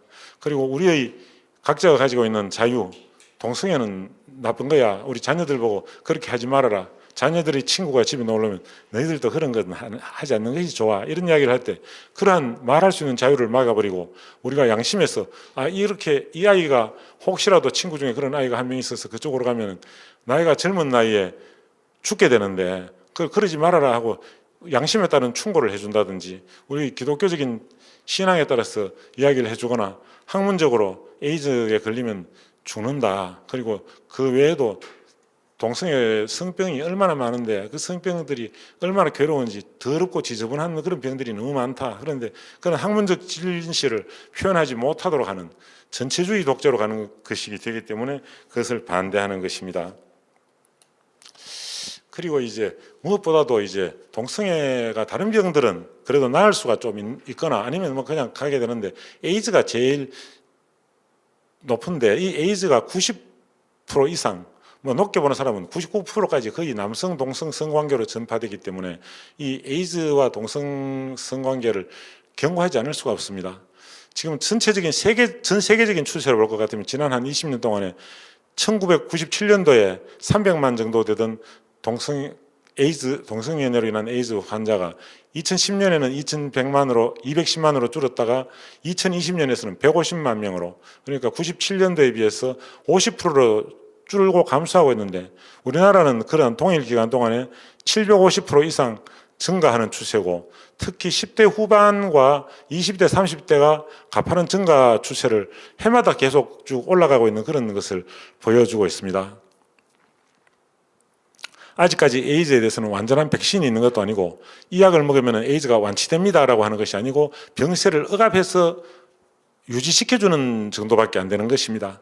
그렇기 때문에 이 에이즈 치료하는 약을 안티레트로바이럴 메디케이션 드럭이라고 하는데 이 병이 있을 동안에 숫자가 떨어지기 때문에 어떨 때는 전염력을 잃어버리기도 하고 그렇긴 하지만 이 균이 보통 임파선이라든지 장기에 숨어 있기 때문에 약을 먹을 동안만 괜찮다가 약을 중간에 어떤 자기가 다른 일이 있어서 약을 안 먹으면 다시 병이 이래 액티베이션 돼가지고 평생 관리가 필요한 것입니다. 이러한 장기적 투약을 하면 국가적인 재정 낭비는 얼마나 많겠습니까? 우리가 어떤 다른 에이즈 환자들 같은 경우에는 국가에서 그 치료비를 다 대주고 있는데 어떤 노안으로 또는 다른 어떤 중한 병으로 누워 있는 사람들은 의료보험 혜택으로 해가지고 그냥 본인이 20% 30%에 대한 부담을 하면서 해야 되는데, 에이즈는 많은 약값이 들지만 그걸 공짜로 주고 있지만 그런 그 약을 공짜로 준다고 해도 20대부터 80대까지 약을 먹는다고 하는 것은 굉장한 괴로움이고, 그 약제들이 부작용이 또 많아요. 약의 부작용으로서 비만해지기도 하고 신장 독성, 간장 독성, 그리고 배가 아프기도 하고, 결석이 생기면 결석은 응급실에 밤에 실려와야 될 정도로 심하게 아플 수가 있습니다. 그러면 그 돌을 또 깨거나 내시경을 요도로 집어넣어 가지고 기구를 집어넣어 가지고 돌을 부수거나 레이저로 쏘거나 안 되면은 수술을 하거나 이렇게 해야 되기 때문에 그러한 부작용과 합병증, 다른 성병 이런 것을 치료한다고 본인의 시간과 힘듦과 고통을 겪어야 되는 것입니다.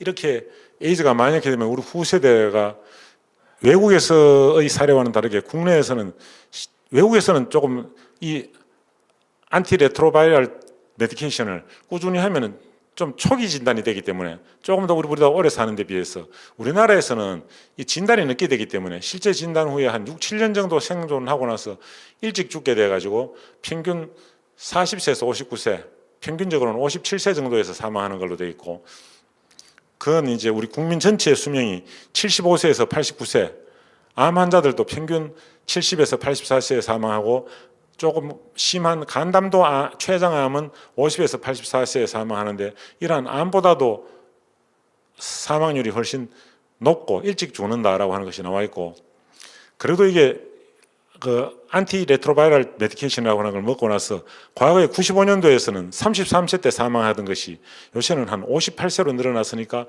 늘어난 건 맞습니다. 그렇지만 한국인의 평균 수명을 지금은 83세로 보고 있는데 58세가 되어서 죽으면 환갑도 되기 전에 죽었기 때문에 요즘 60대도 아직 청년이라고 하지 않습니까? 그런데 그때 죽는 것은 20대가 생각할 때 그들이 충분히 살았다고 생각하겠습니까? 자기 부모보다도 먼저 떠나야 되는 그런 일이 있을 수가 있습니다. 란셋이라고 하는 의료 잡지에서는 63세에서 78세까지 사는 것을 기대할 수 있다고 말할 수 있고, 그 하일리 액티브 안티레트로바이럴 테라피라 그래가지고 이제 에이즈에서 제일 좋은 약으로 치료를 쭉 하면, 그렇지만 그 좋은 치료를 받은 사람들도 40% 정도는 10년 내 사망합니다. 무조건 다 오래 사는 게 아니에요.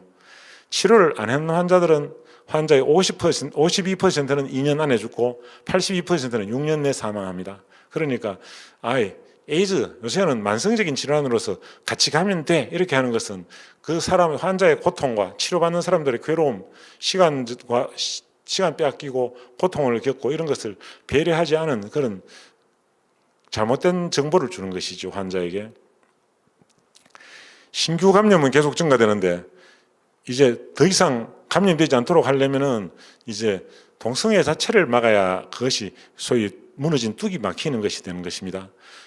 아프리카에 에이즈가 굉장히 유행하고 있는데 제가 그 나라에서 하고 있는 정책에 ABCD라고 하는 정책이 있어요. 안전한 정책을 위해서는 A는 앱스티넌스라 그래가지고 금욕, 소위 자기 어떤 배우자가 없는 사람은 금욕을 하고, 이제 배우자가 있는 사람은 페이스풀, 이제 서로 배우자에게 아주 신실해야 된다. 배우자 외에 혼외 성관계를 하지 않는다라고 하는 것이 B라고 볼 수 있고, C가 이제 콘돔을 사용하는 것이고, D가 이제 두 HIV 테스트라 그래가지고 HIV에 대해서 검사를 자주 하는 것입니다.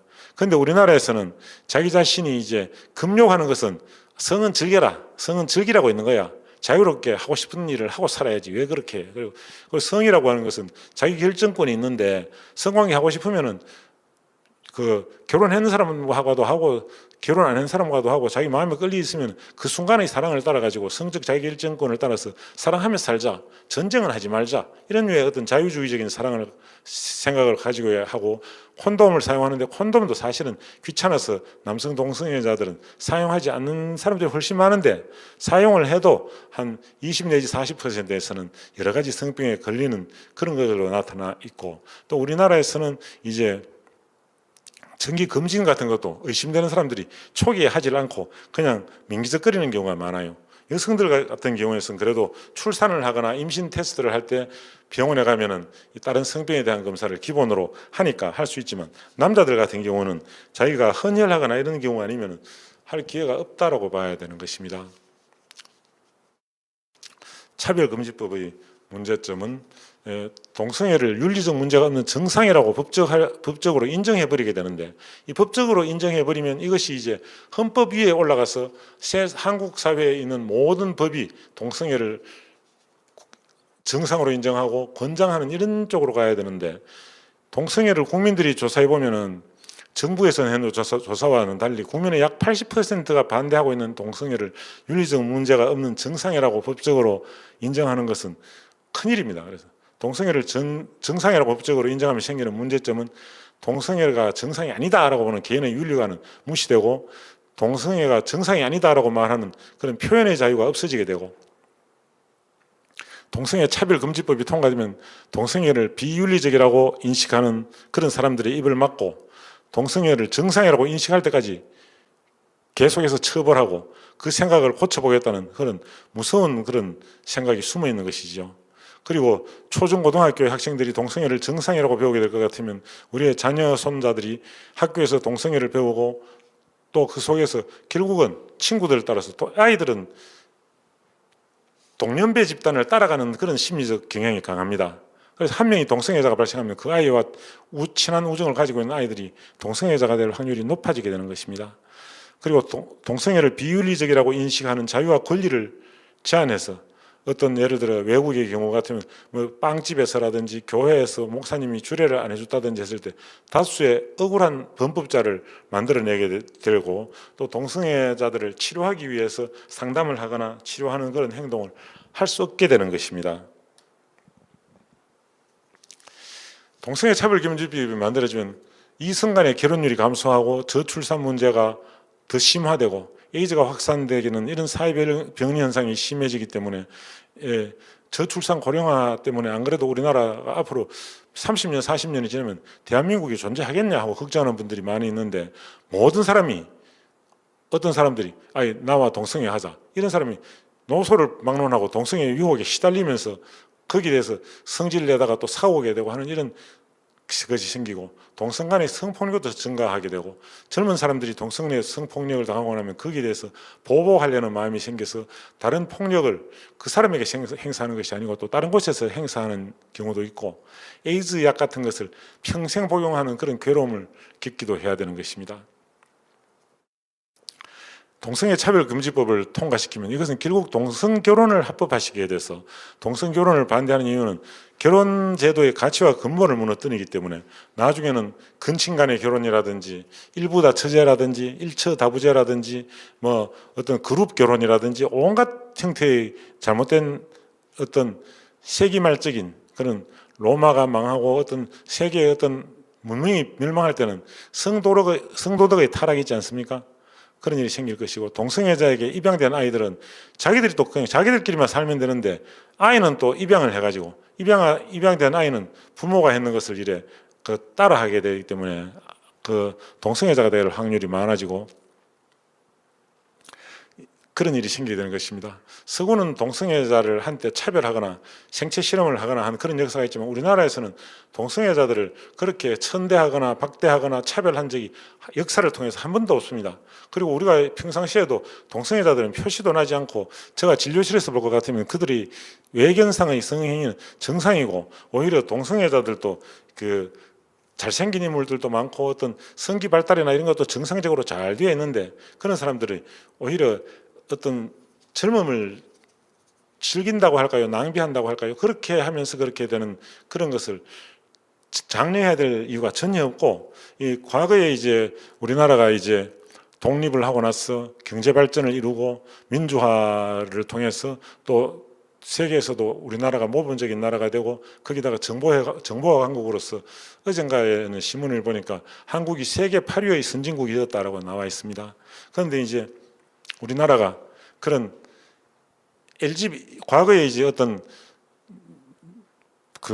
노동운동이라든지 이런 것은 가난한 노동자들이 많이 있으니까 그들에게 혜택을 주자, 잘 살게 해주자, 그런 많은 다중이 이득을 받는 효과가 있었습니다. 그리고 어떤 순수 1세대 여성주의는 여성들이 가정에서 고난을 당하니까 공산주의자들도 집에서는 여성을 혹사하기 때문에 여성이 최후의 식민지라고 했기 때문에 남녀와 동등한 권리를 인정해 줌으로써 여성을 해방시킴으로써 여성들이 투표하고 정치에 참여하고 세상이 얼마나 그렇게 바뀌어가고 있습니까? 그렇지만 그건 이 인류 사회의 소위 그런 그 사회주의 운동이라든지 여권 운동이라든지 이런 것은 기여했는 부분이 있지만 LGBT를 최고 우위에 두어 가지고 소위 국가인권위원회를 통해 가지고 헌법 위에 군림하도록 하는 이런 것은 우리 대한민국의 앞날을 암울하게 하고 국가를 2류, 3류로 전락하게 하는 그런 것이기 때문에 이러한 기회가 이 정부가 가기 전에 빨리 통과시키려고 하니까 우리 믿는 자들이 성경을 제대로 읽고 성경대로 살기를 원하는 분들은 어떻게 하든지 차별금지법을 반대하도록 해가지고 우리가 정말 대한민국이 과거에 신앙생활을 열심히 평양 대부흥운동이 1910년에 있었습니다. 그때의 힘으로 대한 독립 만세를 부르는 3.1운동이 이루어졌고 세계적인 성혁명이 이루어지는 70년대 세계에서는 그런 것이 있었지만 우리나라에서는 70년대 80년대 교회 기독교계에 큰 부흥이 있었습니다. 저는 이런 차별금지법 LGBT 잘못된 동성애법을 통과시키려고 노력할 때 이 산이 높으면 골이 깊다는 말이 있죠. 하나의 진자가 움직일 때 한쪽에 반대쪽에 그것이 크면 우리 쪽에도 큰 그것이 있어야 되는데 우리가 더 하나님 앞에 바르게 다가가고 신앙으로 바로 살려고 하고 정말 세상의 빛과 소금이 되어서 이 차별금지법을 반대하면서 큰 교회 부흥의 계기로 만들어서 한국이 경제적으로도 더 발전하고 민주적으로도 더 발전하고 여성들의 인권도 더 인정해 줄 뿐만 아니라 온 세계에 하나님 살아계심을 전하는 선교의 대국이 돼서 세계 문명을 전환시키는 데 큰 기여를 하는 그러한 우리나라가 되었으면 좋겠습니다. 제가 말이 빨라서 제대로 알아들으셨는지 모르겠는데 차별금지법 왜 반대하는지 저희 아카데미에 경청해 주신 모든 분들에게 감사를 드리고 잠시 기도함으로써 마치도록 하겠습니다. 사랑의 하나님 아버지 감사합니다.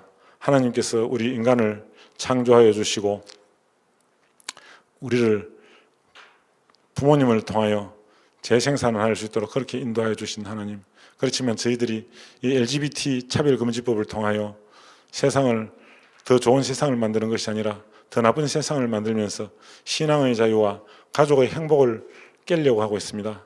앞으로 저희들이 이러한 것을 어떻게 하든지 막도록 하나님께서 은혜를 내려주셔서 저희들은 LGBT 젠더가 메인스트리밍이 되는 것이 아니라 우리 소중한 부모, 형제, 가족들이 중심이 되는 패밀리 중심의 가족 중심의 어떤 메인스트림을 만들어 가지고 하나님의 거룩한 은혜가 우리 한반도에 넘쳐 흘러서 남북 통일도 되고 또 이 복음이 이스라엘까지 흘러가는데 우리 한국의 많은 헌신된 자들이 봉사하여 세상을 변혁시키는 그러한 힘이 될 수 있도록 성령 하나님 은혜를 내려주시고 이 차바 아카데미를 위하여 수고하시는 모든 스태프들에게도 복을 내려주시고 이 차바 아카데미를 경청하고 믿음대로 살고자 결단하는 수많은 우리 대한민국의 성도들에게 큰 복을 내려주시고 우리의 갈 길을 인도하여 주시고 동행하여 주시며 복을 내려주시옵소서.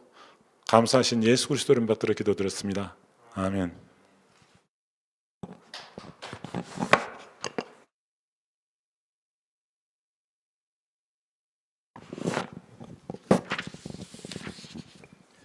네, 우리 이세일 교수님 강의 여러분 잘 들으셨습니까?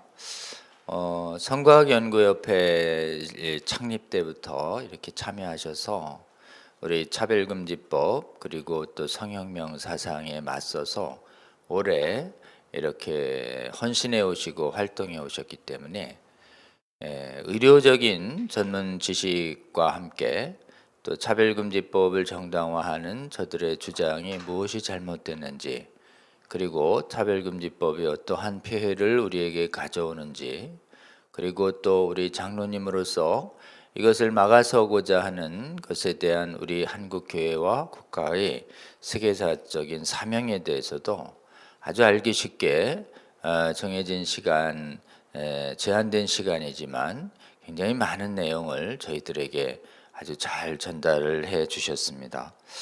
특별히 그 간성이라고 하는 그런 성기 발달의 장애 유형들의 원인과 다양한 모습에 대해서 저희들에게 소개를 해주시면서 이런 좀 장애적인 현상을 동성애 정당화하는 그런 운동과 그리고 법에 이용하려고 하는 것 자체가 잘못된 것이다라고 하고, 또 이 부분은 동성애와 전혀 상관이 없다는 말씀을 아주 분명히 해 주셨습니다. 여러분, 사실은 대부분의 동성애를 탐닉하시는 분들은 이런 성기 발달 장애를 겪고 계신 분들이 거의 아니라고 하는 우리 이세일 교수님의 이런 이 내용에 우리는 주목해야 할 줄로 믿습니다. 정말 여러 가지로 본인의 의사와 관계없이 좀 장애로 태어나실 수 있는 분들이 비록 성기의 유전자적 장애뿐만 아니라 우리는 곳곳에 이런 선천적 장애를 겪으신 많은 분들이 있음을 알고 있습니다. 여러분, 장애와 정상은 명확하게 구별되는 것입니다. 그리고 이 간성을 마치 남자 여자의 제3의 성이 있다는 근거로 활용하고, 이 도움이 필요한 이분들의 활동을 그대로 두고 치료하지 말라라고 하고 방치하라고 하고 성년이 될 때까지 그들의 선택에 맡기라고 하면서, 실제로는 이런 장애를 겪는 사람들의 고통을 외면한 채 이것을 정말 아주 LGBT 운동에 교활하게 이용하려는 사람들의 그런 정말 이런 부도덕성을 저희들이 다시 한번 좀 보게 됩니다.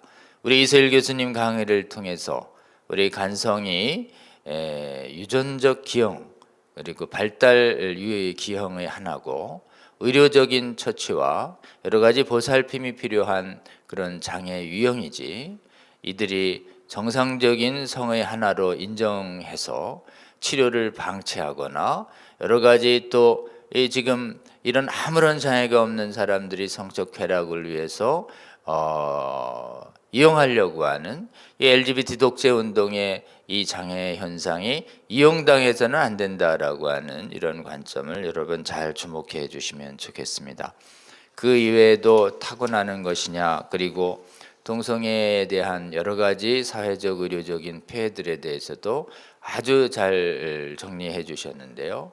특별히 요즘 많은 사람들이 이 에이즈에 대한 경각심을 그리고 지금 낮추기 위해서 요즘 치료제가 발달해서 치료약을 먹으면 아무런 상관이 없다 이렇게 해서 지금 동성성애의 가장 큰 피해 중에 하나인 에이즈에 대한 경계감을 약화시키고 있는 거짓 주장들이 많이 있는데, 실제로 그 치료제도 굉장히 고가일 뿐만 아니라 치료제가 일생을 먹어야 하고, 그리고 중단하는 순간 더 강화되고 있으며, 실제로는 에이즈 치료 환자의 52%가 2년 내에 사망을 하고 6년 내에 사망하시는 분들이 무려 82%가 된다라고 하는 이 끔찍한 통계를 우리가 주목해야 할 줄로 믿습니다.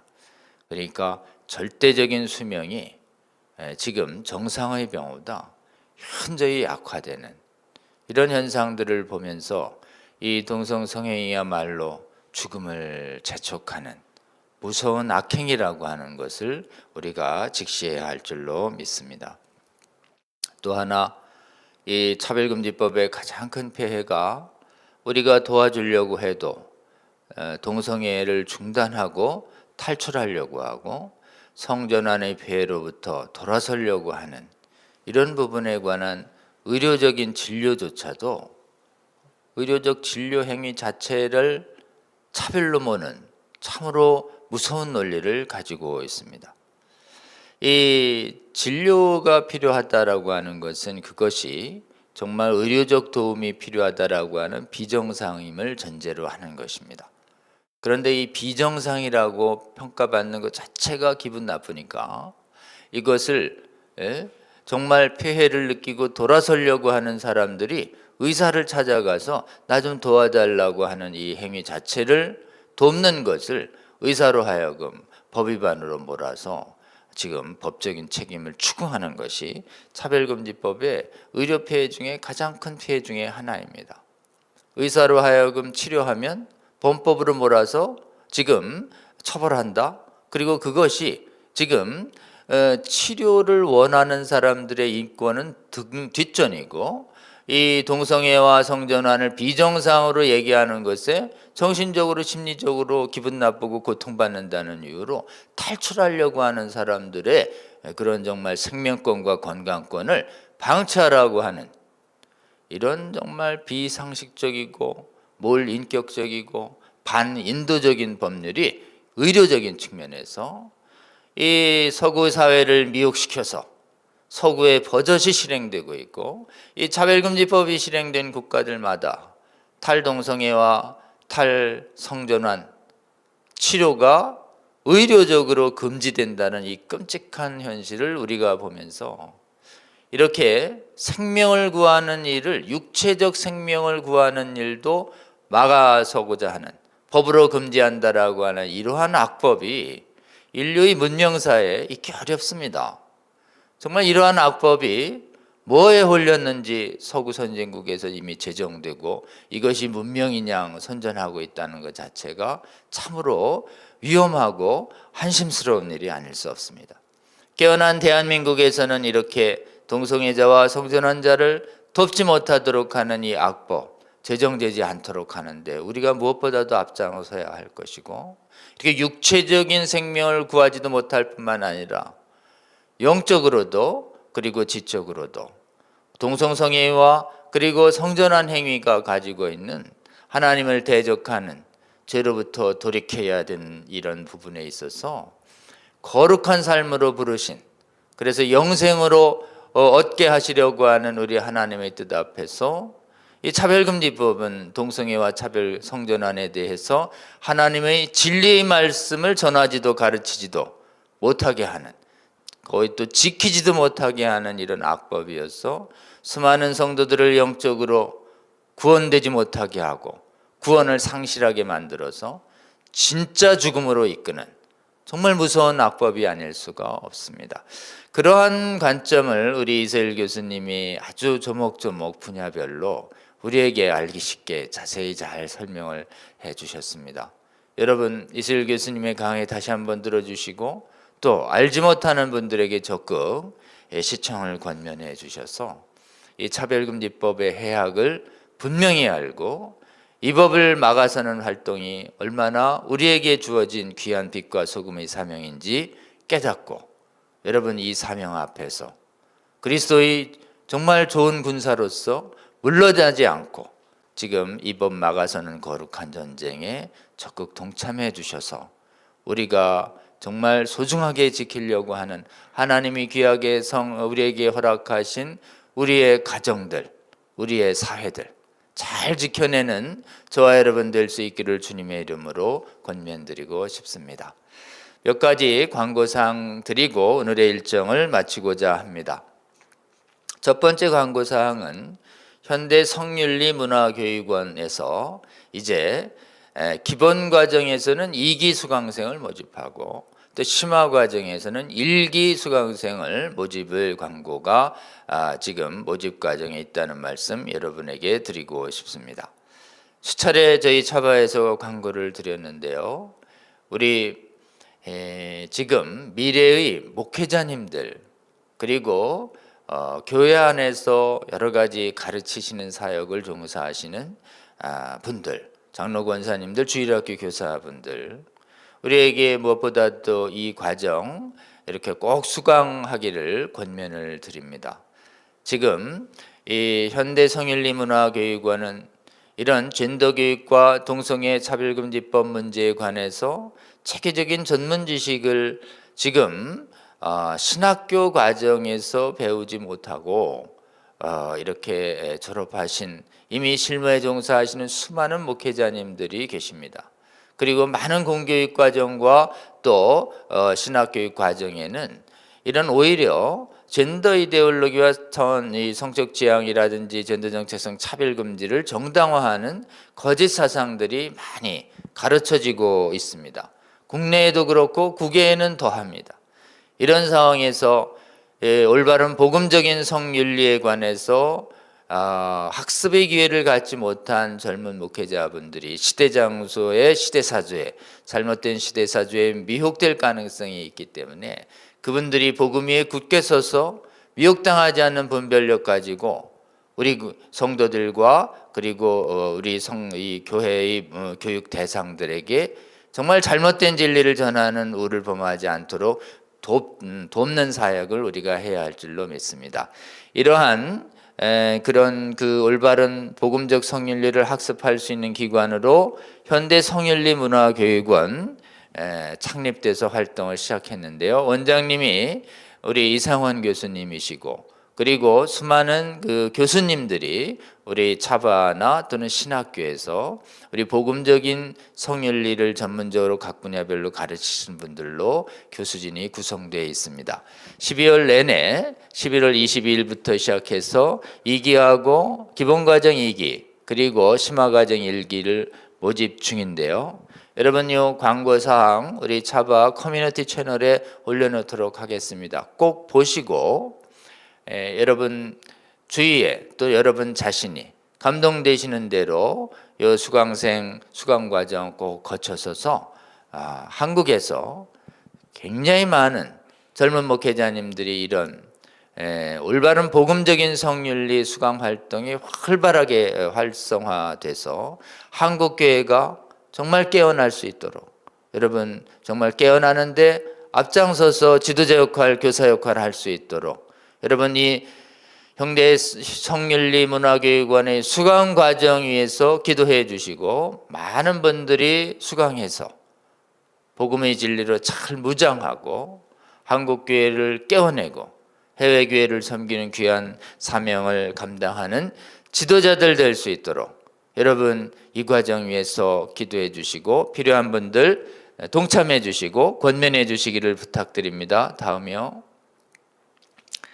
우리 진평년에서 우리 차별금지법 반대 전광판 광고를 했는데요. 그리고 지난주엔 또 민주당 안에 찬반 토론회가 열렸죠. 그런데 이런 반대를 위한 정당한 홍보 활동을 혐오 광고다. 그리고 차별금지법은 찬성 토론만 해야지 왜 반대자를 토론에 부르냐. 반대자들은 전부 혐오자들이다. 이래서 아예 지금 반대 의견을 봉쇄하려고 하는 움직임이 본격화되고 있습니다.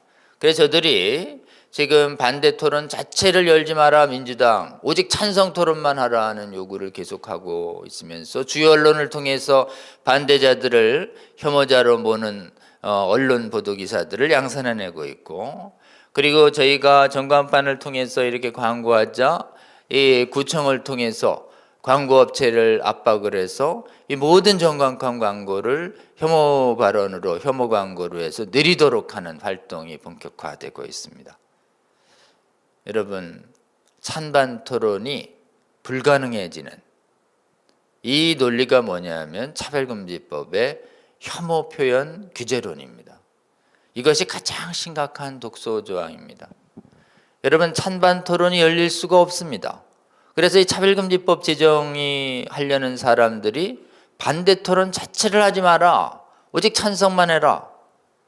이게 얼마나 황당한 논리입니까?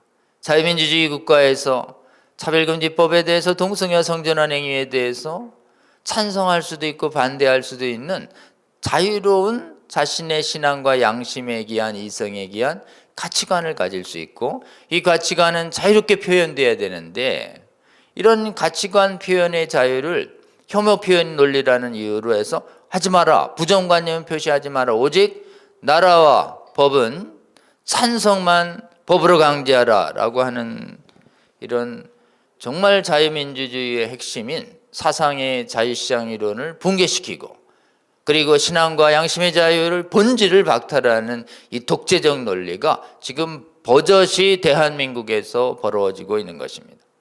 여러분 차별금지법 제정되기 전에 일어나는 이 혐오 낙인론, 이것이야말로 차별금지법이 제정된 후에 우리에게 도래해야 할 동성애 독재, 성전환 독재, 오직 지지 찬양만 있고 반대는 하지 못하고 우리 그 찬양만 우리 반대의 자유가 완전히 박탈되는 노예로 만드는 전체주의 독재 국가가 저들이 꿈꾸는 나라라고 하는 것이 아주 분명해지고 있습니다.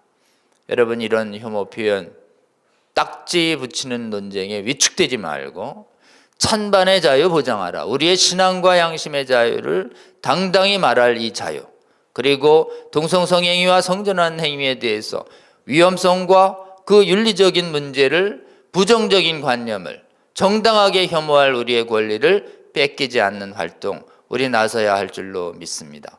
여러분, 국민 앞에서 저들은 혐오 표현하지 말라는 주장을 하고 그래서 반대하지 말라고 하면 우리는 찬반의 자유를 보장하고 우리의 신앙과 양심을 지키도록 해야 한다라고 하는 주장을 호소할 때 국민들은 어느 편을 지지할까요? 여러분, 국민들은 이성과 양심이 살아있으면 찬반의 자유가 보장된 나라가 돼야 한다. 동성애에 대해서 개인적으로 지지하던 동성애든 찬반의 자유를 자유롭게 보장해야 된다는 이 지극히 합리적인 주장에 우리를 동의하고 지지할 가능성이 압도적으로 높습니다.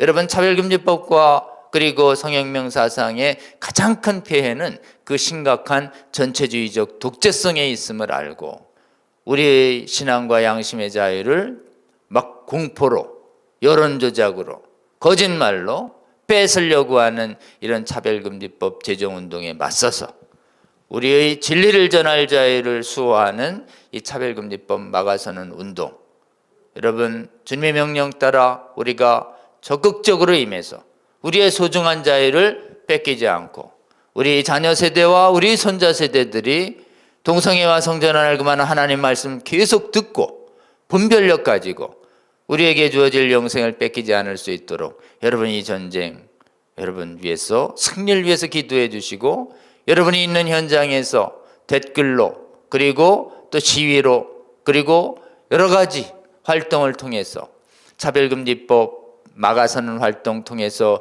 우리의 신앙의 자유를 지키는 이 거룩한 전쟁 주님과 함께 동행하시며 동참하시고 함께 승리하시는 저와 여러분 되시기를 주님의 이름으로 권면드립니다. 다음이요. 지금 다음 주 강사님 예고 드립니다. 다음 주 강사님은 우리 박명룡 장로님을 모시기로 했습니다. 우리 박 장로님은 진평년의 대전 지부장을 역임하고 계시고요. 그리고 대전 성수야본부의 또 사무총장님이시기도 합니다. 그리고 또 대전 직장선교연합회장님이시기도 한데요.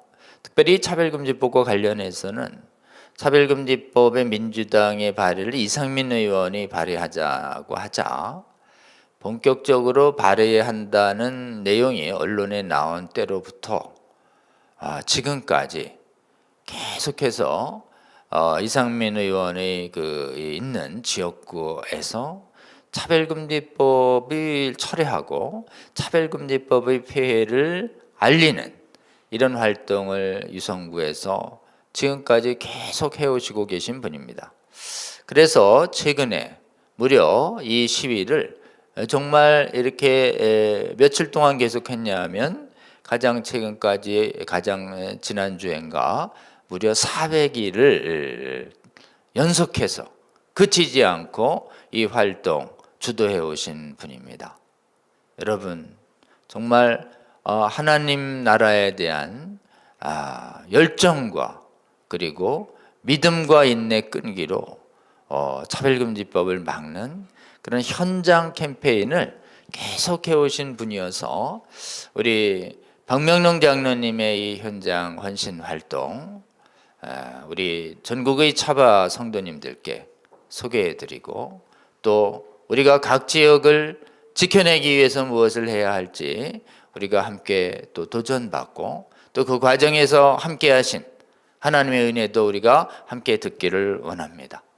여러분, 다음 주 강의도 기도하면서 기대해 주시고 또 우리 다음 주에도 우리가 차별금지법 막기 위해서 무엇을 해야 할지 다시 한번 귀한 강의 듣는 시간 여러분 함께 하시기를 주님의 이름으로 부탁드립니다. 오늘 차바의 모든 일정 정말 이렇게 마치는 시간까지 끝까지 함께 해주신 전국의 성도 여러분, 국민 여러분 감사드립니다. 기도하고 오늘의 일정을 마칩니다. 하나님 감사합니다. 주님께서 사랑하시는 우리 이세일 교수님, 장로님 통해서 일찍이 성과학연구협회 활동 통해서 거짓된 의료 지식에 맞서는 의료인들 활동 앞장서게 하여 주시고, 오늘 특별히 간성과 동성애의 폐해와 차별금지법 폐해에 대해서 정말 많은 국민들과 성도들이 알기 쉽도록 좋은 강의 저희들이 들을 수 있도록 하나님 허락하여 주셔서 감사합니다. 하나님, 유전적 또 발달 장애를 가지고 교활하게 차별금지법과 제3혜성을 정당화하려고 하는 이 악한 시도 하나님 무너지게 하여 주시옵소서.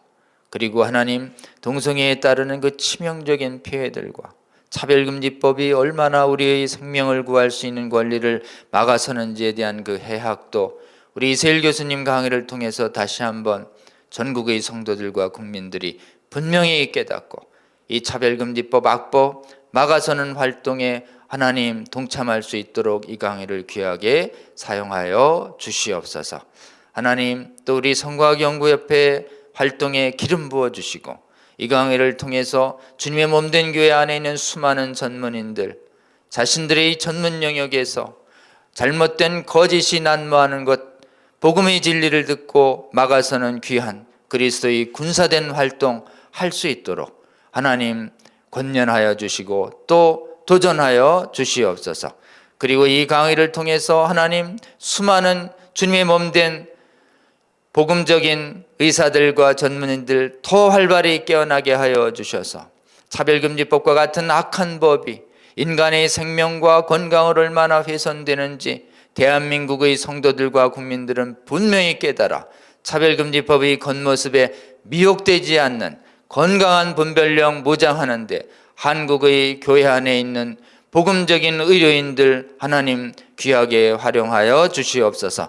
이 차별금지법 듣고 수강하는 수많은 전국의 성도들과 시청자들 함께하여 주시고 주님, 대한민국의 교회와 국가 거룩하게 지켜내고 이 차별금지법 때문에 죽어가고 있는 해외의 수많은 나라들 돕는 사명 저희들에게 있음 다시 한번 깨닫게 하여 주셔서 차바 시청하는 수많은 성도들, 이 나라 이 세대 악하고 음란한 세대로부터 하나님 정말 생명을 구하는 귀한 사명 부르심 받은 귀한 군사임을 깨닫게 하여 주시고 이 거룩한 전쟁 우리가 처해 있는 여건과 상황마다 하나님께서 주시는 감동으로 일어나게 하여 주시고 용기 나게 하여 주셔서 그곳에서 빛과 소금의 역할을 다해서 그곳에서 하나님 나라를 지켜내고 확장해 나가는 귀한 사명 다할 수 있도록 하나님이 차바 시청하는 수많은 시청자들과 동행하며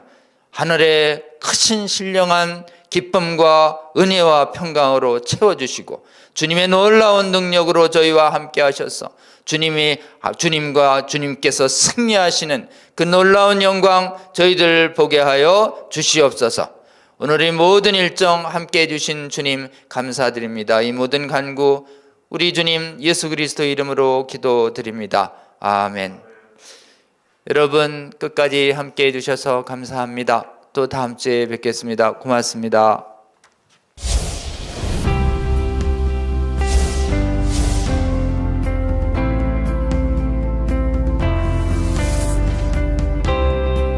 채널 공유운동, 유튜브 채널 공유운동에 대해서 말씀을 드리겠습니다. 차바 채널과 여러분들의 교회의 유튜브 채널이 공유된다는 게 무슨 뜻인가 하면 차바에서 매주 금요일마다 차별금지법에 관련된 좋은 영상을 실시간으로 송출하게 됩니다. 차바와와 공유된 여러분들의 교회 유튜브 방송에도 저희들이 영상이 실시간으로 송출되게 됩니다. 처음에 시작할 때 50개, 100개, 200개, 240개까지 증가했습니다.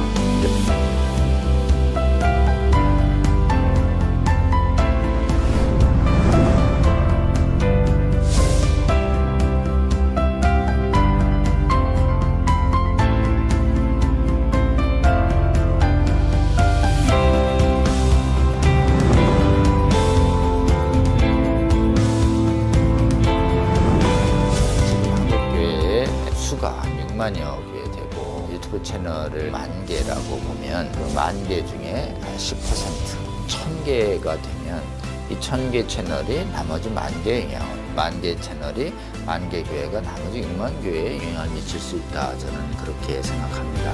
이 차별금지법 제정 시도가 2007년부터 시작이 됐는데 한 번 차단이 되는 것으로 끝나는 것이 아니고 한 번 차단이 되면 또 제기되고 또 제기돼서 지금 15년 이상 차별금지법 제정 시도뿐만 아니라 인권 조례를 통해서 사실상의 차별금지법이 하위 법령이 만들어지고 있고 또 초중고등학교에서 젠더 및 동성애 성교육이 지금 강하게 일어나고 있고 이 운동이 지속적인 반대 운동이 필요하고 또 계몽 운동이 필요합니다.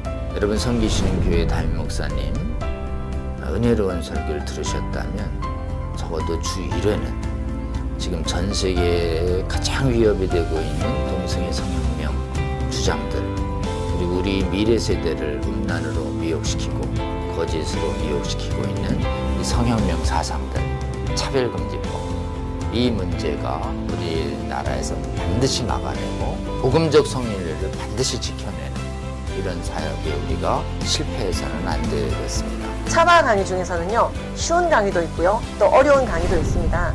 쉬운 강의는 한 번 듣고 이해가 되지만요, 어려운 강의는 또 여러 번 들으실 수가 있어야지 되는데요. 이게 교회 채널을 통해서 모든 성도들에게 공급이 된다면 정말 좋겠죠.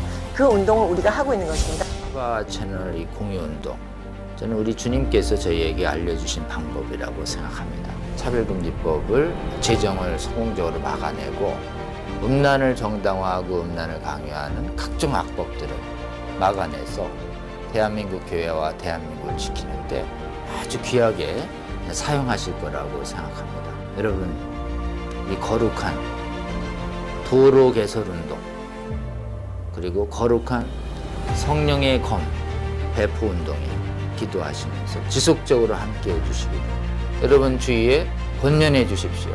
여러분의 작은 동참이 한국교회와 세계교회를 새롭게 하고 주님 다시 오실 때까지 이 악하고 음란한 세대를 선하고 거룩하게 만드는 데 귀하게 사용하실 거라고 그렇게 믿습니다.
여러분의 작은 관심이 세상을 바꿀 수 있습니다. 차바 채널 공유 채널 공유 운동에 차바 채널 공유 운동에 꼭 꼭 부탁합니다. 화이팅! 파이팅! 화이팅!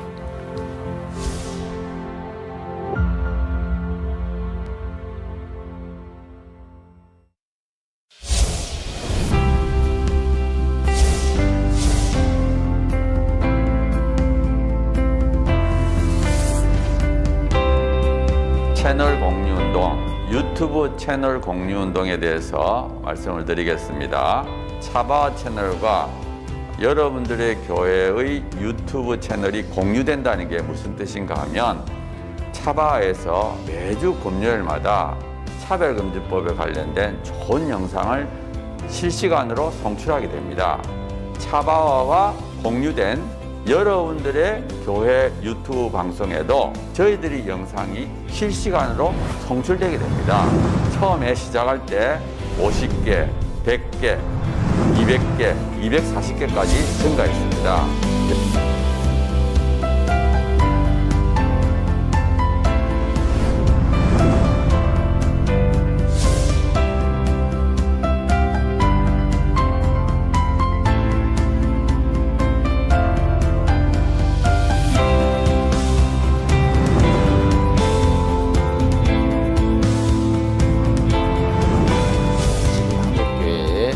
수가 한 6만여 개 되고 유튜브 채널을 10,000개라고 보면 그 10,000개 중에 한 10%, 1,000개가 되면 이 1,000개 채널이 나머지 10,000개에 영향을 10,000개 채널이 10,000개 교회가 나머지 6만 교회에 영향을 미칠 수 있다. 저는 그렇게 생각합니다. 이 차별금지법 제정 시도가 2007년부터 시작이 됐는데 한 번 차단이 되는 것으로 끝나는 것이 아니고 한 번 차단이 되면 또 제기되고 또 제기돼서 지금 15년 이상 차별금지법 제정 시도뿐만 아니라 인권 조례를 통해서 사실상의 차별금지법이 하위 법령이 만들어지고 있고 또 초중고등학교에서 젠더 및 동성애 성교육이 지금 강하게 일어나고 있고 이 운동이 지속적인 반대 운동이 필요하고 또 계몽 운동이 필요합니다. 여러분 섬기시는 교회 담임 목사님 은혜로운 설교를 들으셨다면 적어도 주 1회는 지금 전 세계에 가장 위협이 되고 있는 동성애 성혁명 주장들 그리고 우리 미래 세대를 음란으로 미혹시키고 거짓으로 미혹시키고 있는 이 성혁명 사상들 차별금지법 이 문제가 우리나라에서 반드시 막아내고 복음적 성인례를 반드시 지켜내는 이런 사역에 우리가 실패해서는 안 되겠습니다. 차바 강의 중에서는요, 쉬운 강의도 있고요, 또 어려운 강의도 있습니다. 쉬운 강의는 한 번 듣고 이해가 되지만요, 어려운 강의는 또 여러 번 들으실 수가 있어야지 되는데요. 이게 교회 채널을 통해서 모든 성도들에게 공급이 된다면 정말 좋겠죠.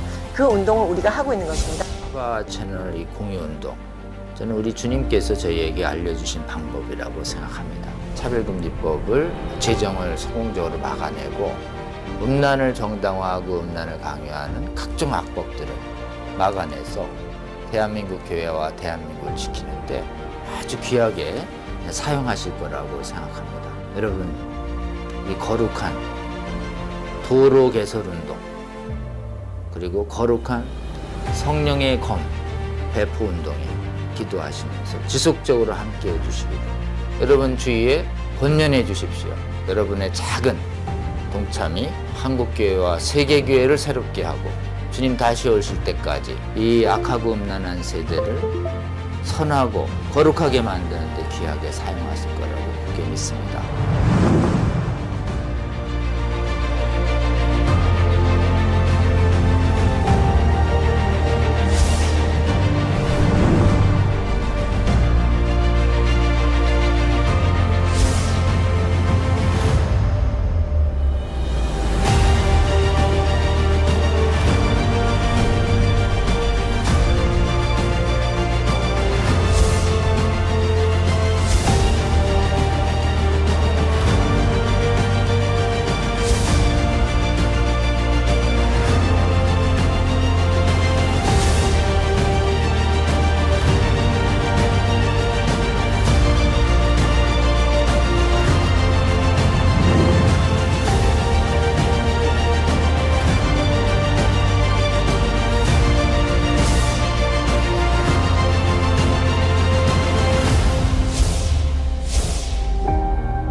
여러분의 작은 관심이 세상을 바꿀 수 있습니다. 차바 채널 공유 채널 공유 운동에 차바 채널 공유 운동에 꼭 꼭 꼭 부탁합니다.